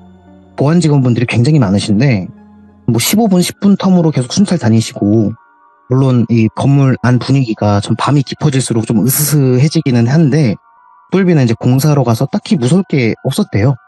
그래서 제가, 야, 그래도 사람들이 많이 북적이지는 않잖아 하고 물으니까 똘비가, 나 입점 공사할 때 전기, 목공, 도장 뭐 그렇게 해서 한 5명 정도로 움직여가지고 무서운 걸 느껴본 적이 없어. 그리고 야, 무서워할 시간도 없어. 일하느라 바빠. 정신 차려보면 아침이다 임마. 뭐 이렇게 얘기를 하더라고요. 그래서 그렇구나. 이게 생각보다 백화점 안이 안 무서웠구나 이렇게 생각을 했어요. 그렇게 한 1년이 더 지나서 똘비가 또 연락이 오더라고요. 그래서 막, 야, 순댓국밥이나 먹자 이렇게 해서, 그러자 해서 금요일날 밤에 똘비를 만나서 국밥을 먹으면서 또 얘기를 하는데, 갑자기 똘비가, 야, 복수야, 백화점 무서워 그러더라고요, 갑자기. 그래서 뭔 맥락도 없이 무섭다만 얘기해. 뭐 무슨 일 있었어? 이렇게 물어봤죠. 그러니까 똘비가 이야기를 들려주었습니다. 똘비는 아까 말했듯이 뭔가에 꽂히면 진짜 열심히 하는 놈이에요. 여기에 취직한 이후로 지금까지도 뭐 한 번도 지각한 적도 없고, 뭐 자기 실력이 부족하다 싶으면은 어떻게든 노력을 해서 인정받으려고 했대요. 뭐 일이 즐겁고 열정이 많아진 만큼 인정 욕구라는 게 생기더래요. 그래서인지 늘 열심히 하고 막 회사 선임분들한테도 깍듯이 하고 사회생활도 진짜 정말 열심히를 했대요. 그러던 어느 날 이 선임분들이 1년 차인데 우리 똘비는 언제 실력이 늘까? 이러시고, 어떤 분은 야, 현장 혼자 보내는 거 나 아직 불안하다 이렇게 막 농담식으로 이렇게 얘기를 하시는데, 예. 이 열정 넘치는 불꽃 같은 똘비는 또 그 얘기에 자극을 받아서 열정을 더 불태웠답니다. 근데 이제 과유불급이라는 말이 있잖아요. 열정이 과해서 똘비가 현장에서 이제 또 어떤 실수를 좀 크게 저질렀다고 해요. 아이고, 예. 그 실수 때문에 대표님한테 엄청나게 깨지고, 뭐 또 선임분들한테 잔소리도 계속 듣고, 얘가 기가 죽은 거예요. 그러다가 똘비를 굉장히 아끼시는 부장님이 계신데, 이분이 똘비가 기죽어 있으니까, 야, 똘비야, 나 이번에 땡땡지역 돌비 백화점으로 입점 공사를 가는데, 예. 같이 가자. 나 대표님한테 허락 받았어. 너 좀 가르친다고 했다. 그렇게 말씀을 하시더래요. 이제 뭐 기죽은 똘비 기 좀 살려주고 위로도 해주려고 부르신 것 같았대요. 이제 일 끝나면은 같이 술이나 마시면서 대화할 생각으로 이렇게 부장님이 똘비를 데리고 간다고 제안을 하신 거죠. 예. 이제 출장 장소로 도착을 했는데, 화내시는 대표님도 없고 잔소리하는 선임들도 없으니까 좀 살겠더랍니다. 눈치도 안 봐도 되고. 이제 이 회사를 벗어나는 것만으로도 스트레스가 해소가 되더래요. 이제 똘비는 부장님을 따라서 그 공사하러 들어갈 백화점에 들어갔고, 담당자들이랑 막 얘기를 하고, 뭐 몇 시부터 시작하고 주차는 어디에 하고 뭐 이런 얘기를 들었대요. 또 이동 경로, 뭐 주의사항이라든지. 똘비는 부장님 대신에 작업자분들한테 이제 언제 어디서 시작을 할 거고 뭐 어디로 모여라 뭐 이런 공지를 돌리고, 그 다음에 숙소 잡은 곳으로 돌아가서 잠을 청했대요. 예. 오후 시간이긴 해도 공사를 밤새 작업을 해야 하니까 또 간단하게 반주를 마시면서 밥을 먹고 숙소에서 푹 잠을 잤다고 합니다. 뭐 또 저녁이 돼서 한 7시쯤에 눈을 떠서 똘비와 부장님 그리고 같이 공사하시는 분들까지 해서 이렇게 6명이었는데 근처에서 좀 식사를 해결하고 8시가 지난 시점에 백화점으로 향했답니다. 백화점마다 다른데 이 백화점은 지하 2층에 주차를 하시면 된다고 해서 지하 주차장 2층으로 향했고 거기서 주차를 한 다음에 화물용 엘리베이터를 이용해서 공사 현장인 4층으로 올라갔대요. 원래 이 현장은 부장님이 맡으신 곳이라서 똘비는 딱히 할 일이 많이 없었대요, 초반엔. 그래도 가만히 있을 수는 없으니까 뭐 잡다한 일들이나 잔심부름 같은 걸 하면서 이제 일을 도왔답니다. 그렇게 11시쯤 되었을 때 부장님이 야야 똘비야 너 가서 음료수 좀 사와라. 복잡하게 뭐 지하까지 왔다 갔다 하지 말고 그냥 1층 통해서 나갔다 와. 보안 직원한테 말씀 잘 드리고 표차를 챙겨서 그 표차리 출입증이래요. 네. 표차를 챙기고 잘 갔다 와. 뭐 이러면서 카드를 주시더랍니다. 백화점은 그 영업이 끝나면 이제 문을 다 잠가버려가지고 작업자들만의 그 동선이 또 따로 있대요. 뭐 작업자들은 절대로 손님 엘리베이터는 안 탄다고 하더라고요. 예. 뭐 에스컬레이터를 좀 계단처럼 이용하기는 하는데 그것도 손에 꼽는다고 하더라고요. 주로 무조건 거의 이제 화물용 엘리베이터 좀 급할 때는 비상구로 이제 걸어서 왔다 갔다 이동을 한다고 합니다. 손님용 엘리베이터는 아예 전력을 끊어놓는데요, 사용을 못하게. 그래서 이제 똘비가 작업자 동선을 따라서 화물 엘리베이터를 타러 갔는데 점검 중이라고 이렇게 되어 있었더래요. 그래서 아이씨 짜증나 이러면서 그냥 비상구로 내려갔고 그렇게 1층으로 내려가니까 1층 문도 손님들이 출입하시는 곳은 이제 다 잠가 놓는데요. 그래서 이제 작업자들이나 보안팀 직원들이 이용하는 비밀문 직원용 출입구가 있는데 그 백화점은 출입구가 비상구에서 정반대 방향에 있어가지고 좀 걸어가야 했대요. 그래서 비상구에서 나와서 백화점 1층에 딱 들어오니까 이 향수 냄새가 진하게 나더랍니다. 보통은 그 백화점 1층에 보시면은 중간에는 코스메틱 향수 브랜드들이 쫙 진열되어 있고 그 주변으로 명품관이 쫙 깔려 있잖아요. 네. 게다가 여기는 셔터를 이렇게 내리는 게 아니라 출입구를 그냥 막아놓는 무슨 줄 같은 걸로 막아놓는 그런 식으로 해놨다고 하더라고요. 똘비는 불이 꺼진 그 매장을 딱 둘러보면서 아 나도 명품 하나 사고 싶다 막 이렇게 혼잣말을 내뱉으면서 걸어갔고 곧바로 문제없이 보안 직원 통해서 밖으로 나가서 편의점을 갔고 음료수와 마실 것들을 다 챙겨서 현장으로 돌아왔답니다. 시간이 지날수록 이게 점점 정신이 없더래요. 똘비는 분명 여기 현장에 단순한 도우미 역할 정도로 온 거라서 한가할 줄 알았는데 역시 현장은 현장이라고 정신이 정말 없었대요. 중간에 크고 작은 문제들 막 생기고 이러니까 시간 가는 줄 몰랐다고 합니다. 그렇게 또 한참 작업을 진행하고 있는데 새벽 2시 반 정도 되었을 때 팀장님이 또 똘비한테 야 똘비야 음료수 좀 더 사와라. 벌써 다 마셨다 그거. 그럼 또 심부름을 시키셨대요. 예. 이때 또 여름이었는데 이게 또 백화점마다 다르지만 에어컨을 틀어주는 곳이 있고 안 틀어주는 곳이 있는데 이 백화점은 안 틀어주더랍니다. 또 이게 날이 더워서 그런지 현장에서 일을 또 계속 하는 사람들은 음료수를 계속 마신 거죠. 네. 쉬지 않고. 그래서 똘비가 이럴 줄 알고 처음 심부름 갔을 때도 음료수, 물을 꽤 많이 사왔었는데 그게 거의 한 3-4시간 만에 다 떨어진 거예요. 똘비가 그거 보고 알겠습니다. 더 사올게요 이러고 부장님 카드 챙겨서 화물용 엘리베이터를 다시 타러 갔답니다. 이제쯤이면 점검 끝났겠지 하고 도착을 했는데 점검 중이라는 표지판도 없었고 내려가는 그 버튼을 딱 눌렀는데 아무리 기다려도 엘리베이터가 안 오더래요. 층수를 좀 확인을 해보니까 이 층수도 1층에서 변함없이 계속 가만히 있더래요. 누가 좀 싣고 있나? 뭐 이렇게 생각하면서 가만히 기다렸는데 그래도 안 오길래 똘비가 너무 답답해서 시설팀한테 전화를 걸었대요. 저 여기 작업하는 사람인데 여기 내려가려고 하는데 화물용 엘리베이터가 멈춘 것 같아요. 한 10분 정도 기다렸는데 안 와요. 이렇게 얘기를 하니까 시설팀이 아씨 또 그래요? 점검 끝날쯤에는 뭐 문제 없었는데 뭐 이렇게 혼잣말을 하시더래요. 예. 그러시더니 다시 죄송한데 비상구 이용해 주시겠습니까? 오늘따라 그 장고장이 좀 심하네요. 이렇게 말씀을 하시더래요. 덥고 짜증 나는데 또 비상구를 또 사용할 생각을 하니까 짜증이 날 수밖에 없죠.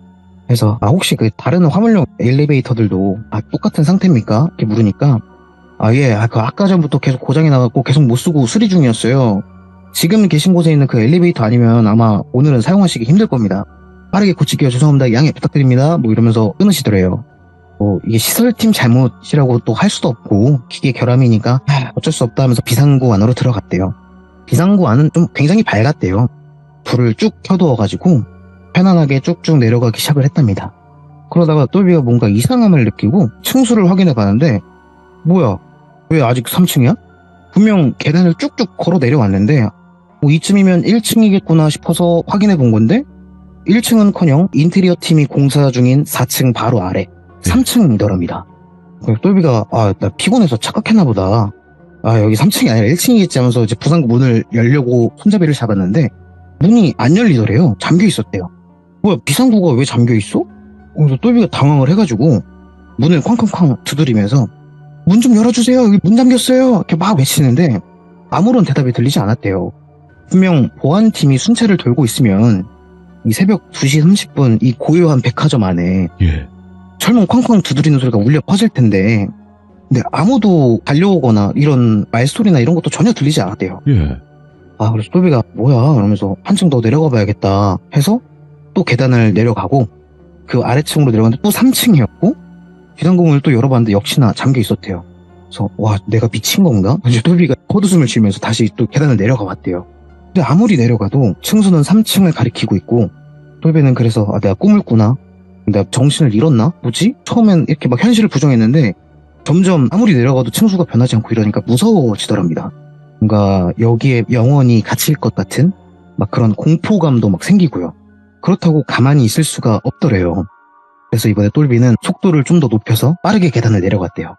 근데 그렇게 빠르게 내려가다 보니까 위쪽에서 탁, 탁, 탁 이렇게 천천히 누군가가 내려오는 소리가 들리더랍니다. 똘비가 그 소리에 멈춘 다음에 저기요 누구세요? 이렇게 물어보니까 걷던 소리가 탁 멈춰지더래요. 근데 이미 똘비는 충분히 공포감을 느끼고 있었잖아요. 근데 발소리는 들렸는데 별로도 아무런 대답이 없으니까 공포심이 점점 크기를 키운 거죠. 그래서 뭔가 올라가서 확인을 해봐야 되나 싶다가도 올라가면 안 될 것 같아가지고 똘비는 그래 도망가자 이 생각에 그냥 바로 또 계단을 내려가기 시작했대요. 근데 점점 그 누군가가 내려오는 발걸음 소리가 점점 크게 들리더랍니다. 또 비상구는 소리가 울리잖아요. 그 소리가 커지는 것과 비례해서 똘비가 계단을 내려가는 속도도 점점 빨라졌죠. 진짜 땀을 막 뻘뻘 흘리면서 막 내려가는데 이제는 진짜 한 2층 정도 위에서 발소리가 들리더래요. 진짜 너무 무서워가지고 소리를 막 으악 소리를 지르면서 내려가는데 여전히 층수는 3층이고 발걸음 소리는 점점 가까워지고 그렇게 계속 도망을 치던 찰나에 비상구 문을 봤는데 문이 활짝 열려 있더랍니다. 드디어 열렸구나. 똘비는 그렇게 생각을 하면서 이제 급하게 도망치듯이 비상구를 빠져나왔죠. 비상구 문을 닫으니까 그 발걸음 소리도 더 들리지 않았대요. 그래서 똘비는 부장님한테 못 가겠다고 말씀을 드려야겠다 하면서 백화점 3층 안으로 들어왔다고 합니다. 비상구는 이용을 못하니까 그 에스컬레이터를 이용해서 그냥 바로 한층 위니까 작업 중에 4층으로 올라갈 생각이었대요. 이게 3층 안에도 이제 불이 다 꺼져 있는데 비상등이라는 게 켜져 있어가지고 간단한 통로나 브랜드 간판들 정도는 읽을 수 있을 정도였대요. 완벽한 어둠이 아니었고 다행히 여기는 비상등이 켜져 있으니까 똘비가 안심을 해서 에스컬레이터가 있던 방향을 향해서 걸음을 걷기 시작했다고 합니다. 근데 여기서도 아무리 걸어도 에스컬레이터가 보이지 않더래요. 위층으로 올라가려면은 선물용 엘리베이터 비상구 아니면은 에스컬레이터를 계단 삼아서 올라가야 되는데 비상구로는 못 가겠고 엘리베이터는 점검 중이고 유일한 방법이 에스컬레이터인데 이게 안 보이더래요. 그래서 혹시나 하는 희망에 손님용 엘리베이터 쪽도 봤는데 역시나 전력이 끊겨 있었고요. 도대체 뭐야 하면서 막 걷고 있다가 문득 누군가가 쳐다보는 듯한 그런 시선이 느껴졌대요. 그래서 고개를 휙 돌려봤는데 사람이나 동물 아무것도 없었대요. 그래서 괜히 내가 좀 쫄려가지고 이런 느낌을 받나 보다 이렇게 생각을 하면서 다시 걸음을 옮기는데 또 그 시선이 좀 뚜렷하게 느껴져가지고 고개를 휙 돌려봤대요. 근데 매장들 앞에 보면 마네킹이 서 있잖아요. 그 3층 매장에 있는 그 마네킹들의 얼굴이 전부 똘비를 향하고 있더랍니다. 마네킹에는 눈이 없잖아요. 근데 마치 그 눈이 없는 마네킹이 똘비를 쳐다본다는 듯 전부 고개가 똘비를 향해 돌아가 있더랍니다. 똘비는 이거 아니다. 이거 착각이다. 이거 원래 마네킹이 저렇게 되어 있는데 내가 지금 겁을 먹어서 그렇게 보이는 거다. 그래 눈도 없는 것들이 뭘 보겠다고 내 쪽으로 고개를 돌리겠냐. 애초에 살아있는 것들도 아닌데. 똘비는 그렇게 애써 마음을 진정시키면서 다시 걸어가려다가 뭔가 찝찝해서 이번엔 반대 방향으로 걸어왔던 반대 방향으로 걸어보기로 했대요. 에스컬레이터로 향하는 새로운 길도 찾아볼 겸 그렇게 걸음을 돌려서 자기가 걸어왔던 그 길을 그대로 되돌아가는데 다시 시선이 느껴졌고 설마 아니겠지 생각을 하면서 천천히 고개를 돌려보니까 역시나 그 마네킹들이 다 똘비를 보고 있더랍니다. 반대 방향으로 걸어왔으면 마네킹들의 고개가 원래 똘비가 있었던 그 방향만 보고 있어야 되는데 맞죠. 그 마네킹들이 다시 똘비가 있는 곳을 바라보듯 고개가 돌려져 있었더래요. 이때는 생각이고 뭐고 무작정 땅을 박차고 달리기 시작했대요. 마네킹이 뭐 쫓아오는 건 아니고 붙잡는 건 아닐 텐데 괜히 쫓아올 것 같고 붙잡을 것 같은 그런 기분에 무작정 달린 거죠. 그렇게 막 달리다가 정신을 차리니까 똘비는 다시 비상구 출입문 앞에 도착하게 되었답니다. 예? 근데 이제 이 비상구 출입문을 못 열겠더래요. 문을 열면 뭐가 됐든 문 앞에 서 있을 것 같고 이제는 멘탈이 다 흔들린 거죠. 그래서 똘비는 다급하게 비상구 출입문 옆에 있는 그 화물용 엘리베이터 버튼을 막 눌렀대요. 내려가는 버튼을. 분명 버튼은 눌려가지고 붉은색 빛을 내는데 역시나 층수는 1층에 고정되어서 변하질 않더래요. 그래서 부장님한테 전화를 하자 생각을 하면서 핸드폰을 딱 꺼냈는데 이게 또 안 켜지더래요. 분명 숙소에서 100% 채우고 왔는데 또 핸드폰도 신형이어가지고 그렇게 배터리가 한 번에 나가진 않는데요. 아 진짜 미치겠더랍니다. 그래서 똘비는 혹시나 싶어서 그 손님용 엘리베이터가 있는 곳을 조심스럽게 이렇게 걸어가면서 봤는데 엘리베이터 3개 중에 하나에 불이 들어가 있더래요. 저층용이었대요. 1층부터 5층까지였나? 그렇게 낮은 층수만 이렇게 이동할 수 있는 엘리베이터에 전원이 켜져 있었고 똘비는 다른 생각도 하지 않고 그냥 내려가는 버튼을 바로 가서 누른 거죠. 그러니까 윙 하는 소리와 함께 엘리베이터가 작동하는 소리가 들렸고 똘비는 이제 괜히 계속 뒤쪽을 힐끔힐끔 바라보면서 마네킹이 자기를 따라오나 안 오나를 계속 확인하면서 엘리베이터를 기다렸답니다. 때마침 엘리베이터가 도착을 했고 예? 똘비는 곧바로 1층을 누른 다음에 닫힌 버튼을 막 눌렀대요. 근데 문이 닫히고 안심을 할 법도 한데 막상 엘리베이터 타니까 불안하더랍니다. 원래 손님용 엘리베이터는 전력을 꺼두는데 왜 켜져 있지? 이게 절대 탈 수가 없는데? 이렇게 생각을 하면서 문이 열리더래요. 1층에 도착을 해서. 문이 열리니까 그 앞에 사람이 서 있더랍니다. 그래서 똘비는 기겁을 해가지고 소리도 못 지르겠고 그대로 놀라서 엉덩방아를 찍었죠. 근데 이제 문 앞에 있던 사람이 의아하게 쳐다보면서 괜찮으세요? 왜 그러세요? 라면서 멀뚱멀뚱 똘비를 쳐다보더랍니다. 똘비가 사람인가? 예? 이렇게 당황해 하니까 그 사람이 아까 혹시 전화하셨던 분 저 시설팀 직원입니다. 지금 화물용 엘리베이터가 다 고장난 것 같아서 임시로 쓰시라고 이 엘리베이터 하나만 전력 넣어뒀어요. 오늘은 이 엘리베이터 이용하셔야 될 것 같아요. 그러면서 엘리베이터를 타시더래요. 그래서 똘비는 내가 또 무서워갖고 상상력을 발휘했구나. 그래서 감사합니다 하면서 내리고 그 뒤를 딱 쳐다보니까 잘 올라가더래요. 엘리베이터도. 그래서 일하면서 이렇게 손님용 엘리베이터를 탄 적이 없었는데 이게 화물용 엘리베이터가 고장나면은 이제 손님용 엘리베이터를 사용하게 해주는구나. 그렇게 생각을 하면서 그 비상구, 비밀 출입구를 향해서 걸어갔답니다. 1층에 그 향수들 섞인 냄새가 막 나니까 그제야 좀 안심이 되더래요. 여기 백화점 맞다. 그래, 예. 여기 내가 아까 걸었던 곳이다. 1층은 이제 아무래도 또 안심이 될 수밖에 없죠. 바로 밖으로 나갈 수가 있잖아요. 위험하면은 뭐 유리라도 깨고 나갈 생각이었는데 그런 위협도 없는 것 같고 그래 내가 너무 피곤한 상태인가 보다 하면서 그렇게 걸음을 딱 걷다가 코너를 딱 도는데 갑자기 사람 형체가 나타나가지고 와씨 깜짝이야 하면서 놀랐대요. 놀라갖고 넘어질 뻔하면서 자세히 보니까 마네킹이더래요. 마네킹인 걸 보고 나니까 또 똘비가 굳어버렸는데 이게 마네킹이 여러 개가 아니라 한 개만 있으니까 좀 용기가 생겼나 봐요. 그래서 막 마네킹 근처를 왔다 갔다 하면서 걷다가 뒤돌아도 보고 그런 행동을 하면서 마네킹이 움직이는지 안 움직이는지를 한번 확인해 보려고 했대요. 다행히 아무리 실험을 해봐도 그 마네킹은 똘비를 안 쳐다보더래요. 그래서 아니네 그냥 무시하고 가면 되겠다 하고 다시 걸음을 옮기려던 순간 머릿속으로 근데 왜 1층에 마네킹이 있어? 백화점 1층은 코스메틱이랑 명품관 위주로 되어 있는 곳이라서 그렇지. 마네킹을 두는 일이 거의 없대요. 게다가 똘비는 아까 1층을 이미 둘러봤잖아요. 맨 처음에 11시에 심부름을 하면서 그때도 마네킹을 하나도 본 적이 없었대요. 그 생각을 하면서 다시 마네킹이 있던 곳을 돌아보니까 마네킹이 없어졌더랍니다. 똘비가 내가 단단히 미쳤구나. 이제 하다 헛것을 보네. 그렇게 생각을 하면서 더 빠르게 나가야겠다 싶었는지 다시 걸어가려고 하는데 각 매장 앞에 마네킹들이 고개를 빼꼼 내밀고 있더래요. 마치 무궁화꽃이 피었습니다를 할 때처럼 술래가 쳐다보면 멈추잖아요. 그런 이상한 포즈를 걷다가 멈춘 듯한 포즈를 막 취하고 있더랍니다.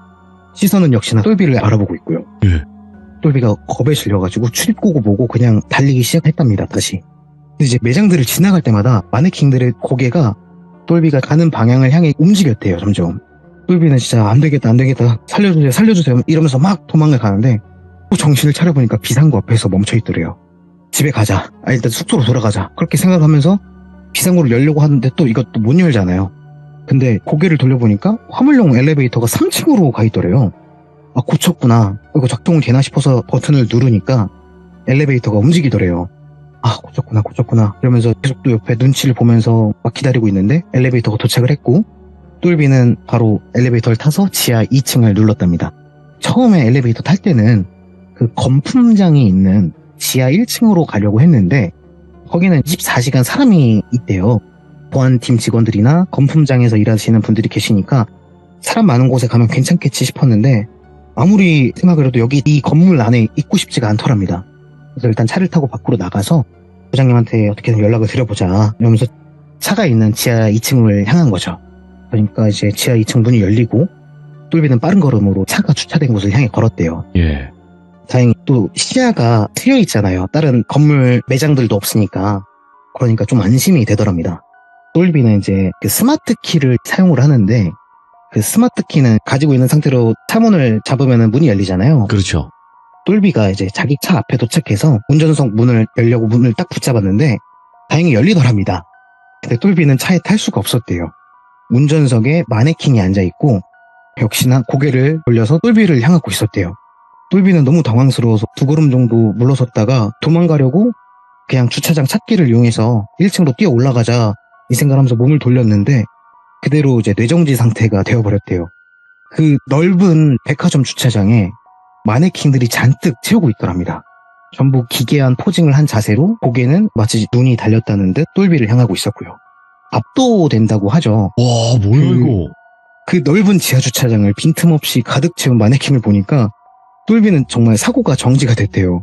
뭐 도망이고 소리를 지르고 아무것도 할 수가 없었대요. 나 이제 어떻게 되는 거지? 이런 생각을 하고 있었는데 갑자기 엠마! 하는 이제 부장님 소리가 들리더래요. 똘비가 깜짝 놀라가지고 소리가 들린 곳을 보니까 부장님이 잔뜩 화가 나신 표정으로 똘비를 노려보고 있더랍니다.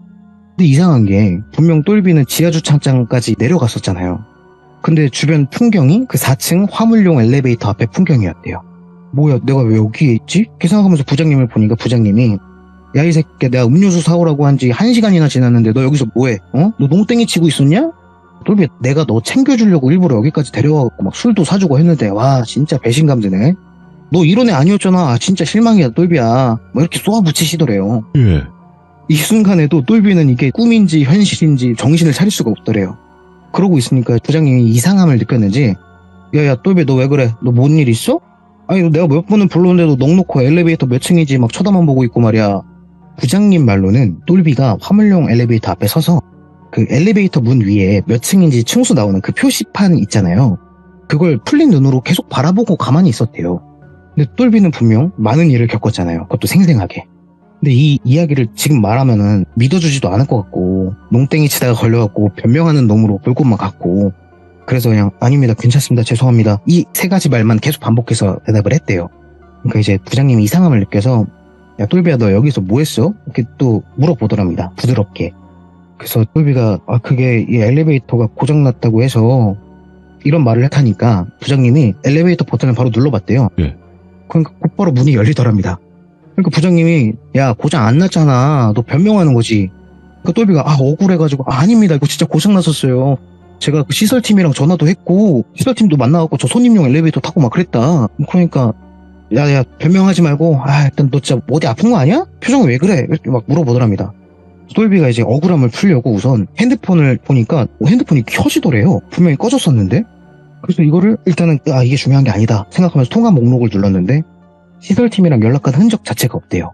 그러면은 전화 받아서 비상구로 가라고 했던 직원은 누구며 또 1층에서 만난 직원은 또 누구고. 똘비가 이제 무서워서 파들파들 떨기 시작을 했대요. 아무리 여름이라지만 똘비 반팔이 꼭 운동이라도 한 것처럼 땀에 푹 젖어 있고 예. 뭐 애가 막 얼굴도 막 창백해지고 이러니까 부장님이 똘비 너 괜히 현장에서 아파하지 말고 먼저 들어가 숙소 가 있어 이렇게 말씀을 하셨대요. 근데 똘비는 그 말이 제일 무서웠대요. 부장님은 현장을 지켜야 하니까 자리를 비울 수가 없고 결국에는 집에 혼자 가라는 건데 숙소에. 예. 똘비는 혼자 가는 게 너무너무 싫었던 거죠. 똘비는 아닙니다 같이 있다가 해 뜨면 같이 나갈래요 이렇게 넋이 나간 상태로 대답을 했답니다. 그렇게 부장님과 함께 아침이 올 때까지 계속 공사를 이어갔죠. 그날 공사를 잘 끝내고 축사로 돌아와가지고 똘비가 얘기를 했대요. 예. 그래서 겪었던 일을 술 마시면서 얘기를 하니까 부장님이 야 무슨 마네킹이 사람도 아니고 무슨 널 쳐다봐 어? 야, 그리고 시설팀이 바보냐? 화물용 엘리베이터들을 한 번에 점검하고 그러고 있냐고. 무조건 하나는 가동한다고. 내가 이 일하면서 손님용 엘리베이터를 새벽에 가동한 걸 본 적이 없어요. 그러면서 기웃으시더랍니다. 예. 근데 그러시면서 하시는 말씀이 야 나도 여기 꽤 오래 일을 했는데 야 아직도 밤에 마네킹을 보면 좀 깜짝깜짝 놀라긴 하거든? 너 그게 무의식 중에 그냥 머릿속에 상상력이 발휘된 거다. 나 이 일하면서 너 같은 일 겪은 사람은 들어본 적이 없다. 그러니까 똘비가 자기가 봤던 시설팀 직원분에 대해서 얘기를 했대요. 뿔테 안경을 썼고 까무잡잡한 피부에 머리는 곱슬기가 있는 왜소한 남자. 그러니까 부장님이 야 나 그날 시설팀 직원들이랑 담배 피웠는데 네가 말했던 사람은 없는데? 안경 쓴 사람은 있는데 뿔테도 없었고 다 피부가 하얘졌어. 너가 말한 사람은 없었어. 이렇게 얘기를 하더래요. 그래서 부장님이 이제 소주 한 잔 따라주시면서 야 똘비 네가 인정받고 싶어서 열심히 하다 보니까 여름에 체력 떨어지고 그래서 헛것 본 거다 이렇게 말씀을 하셨대요. 근데 똘비는 아직도 그날 겪었던 일이 막 생생하게 기억이 났대요. 뭘까? 너무 뛰어서 다리에 통증도 느껴지고 배도 아프고 막 그런 통증도 다 여전히 느껴지는데 부장님은 계속 그냥 공포심이 만들어낸 허상이다 이렇게만 말씀하시더랍니다. 미쳐버리실 때. 예. 네. 애초에 귀신이나 영적인 존재를 믿지 않는 분이셨대요. 똘비가 뭐 이런 일을 겪었지만 여전히 똘비는 그 회사에서 열정을 불태우는 프로메테우스의 부곡 같은 새끼가 되어서 일을 하고 있고 예. 물론 새벽에 작업할 때는 혼자 어딜 돌아다니지 않는데요. 예. 같은 경험을 할까봐 혹시나. 네. 근데 이 얘기를 저한테 해주기 전에 며칠 전에 공사를 다녀왔는데 그때 그 백화점에서 작업하면서 이제 작업자분들한테 얘기를 하니까 목공일 하시는 분이 이런 말씀을 하셨대요. 음기가 강한 곳은 사람들이 북적거리는 공간을 그 위에 세워서 그 음기를 누르곤 한다. 뭐 학교, 백화점 등이 대표적이다. 네. 그래서 막 그런 괴담도 있지 않냐. 이 학교가 있기 전에 여기는 무덤터였다. 아마 이곳이 그런 곳이고 똘비 네가 그래서 그런 걸 경험한 게 아닐까라고 말씀하시더래요. 예, 여러 가지가 있겠죠. 아무래도. 네. 똘비도 뭐 그 백화점이 세워지기 전에 그 아래 뭐가 있었는지 여기가 정말 음기가 강한 곳인지 그런 걸 알 리가 없죠. 그렇죠. 이게 좀 몇 년 된 이야기인데 똘비는 여전히 그날 왜 자기한테 그런 일이 일어났는지 그 시설팀한테 전화했을 때 비상구로 보낸 그 직원은 누구며 또 손님용 엘리베이터에서 만난 그 직원 또 누구고 마네킹들은 왜 자기를 따라왔고 왜 바라보고 아니면 뭘 전달하려고 했던 걸까? 알 수 없더랍니다. 제가 이 시참 때문에 똘비를 만나가지고 얘기를 하다가 그거 그냥 단순히 백화점에 있는 어떤 존재가 너한테 장난친 거 아닐까? 라고 얘기를 했는데 똘비가 고개를 끄덕이면서 아 그래 그런 이유라면 다행이다 차라리. 라고 하더라고요. 왜냐면 이 백화점 괴담 같은 경우는 저희 네. 시드루머에도 몇 번 소개가 됐긴 했는데 진짜 네네. 좀 섬뜩한 그게 있어요. 분위기가 특히나 이렇게 아무도 없을 때 사람 몇 그쵸. 없을 때 일어나니까. 네네. 그리고 백화점에 귀신 많다고 하더라고요. 사람들이 워낙 많이 왔다가 빠졌다가 하는 곳이다 보니까. 근데 마네킹도 있었죠. 저희 괴담 중에서. 근데 정말 이거를 경험해보신 분들은 아마 얼어붙지 않을까 이런 생각도 들고요. 네. 똘비가 제일 무서워하던 게 벌레였는데 이제는 마네킹이 제일 무섭대요. 야, 오늘 김폭스님께서 이렇게 이야기를 너무너무 잘 전달해 주셔서 시간 가는 줄 모르고 저희가 또 빠져들어서 듣는 게 아닌가 싶습니다. 너무너무 감사해요, 폭스님. 고생 많으셨습니다. 예, 감사합니다. 고맙습니다. 네. 진짜 깔끔하게 이야기 정말 딱 전달을 잘 해주시는 분 같아요, 폭스님도. 근데 여러분들 그 마네킹에 관련된 그런 귀신 이야기나 아니면 어떤 공포 이야기들, 미스테리한 이야기들이 저희 시드루머에 또 있어요. 근데 분명히 사람 형체를 본따서 만든 거기 때문에 허수아비나 이런 데도 귀신이 좀 붙거나 그런 경우도 있지 않습니까? 그런 비슷한 경우라고도 볼 수 있을 것 같고 그 잠시 뭔가 홀렸다라고도 볼 수 있는 그런 사건인 것 같은데 여러분들의 생각은 어떤지 댓글로 꼭 남겨주시길 바라겠습니다. 그리고 백화점에서 귀신 보셨던 분들 계시면 꼭 제보 부탁드리도록 하겠습니다. 감사합니다.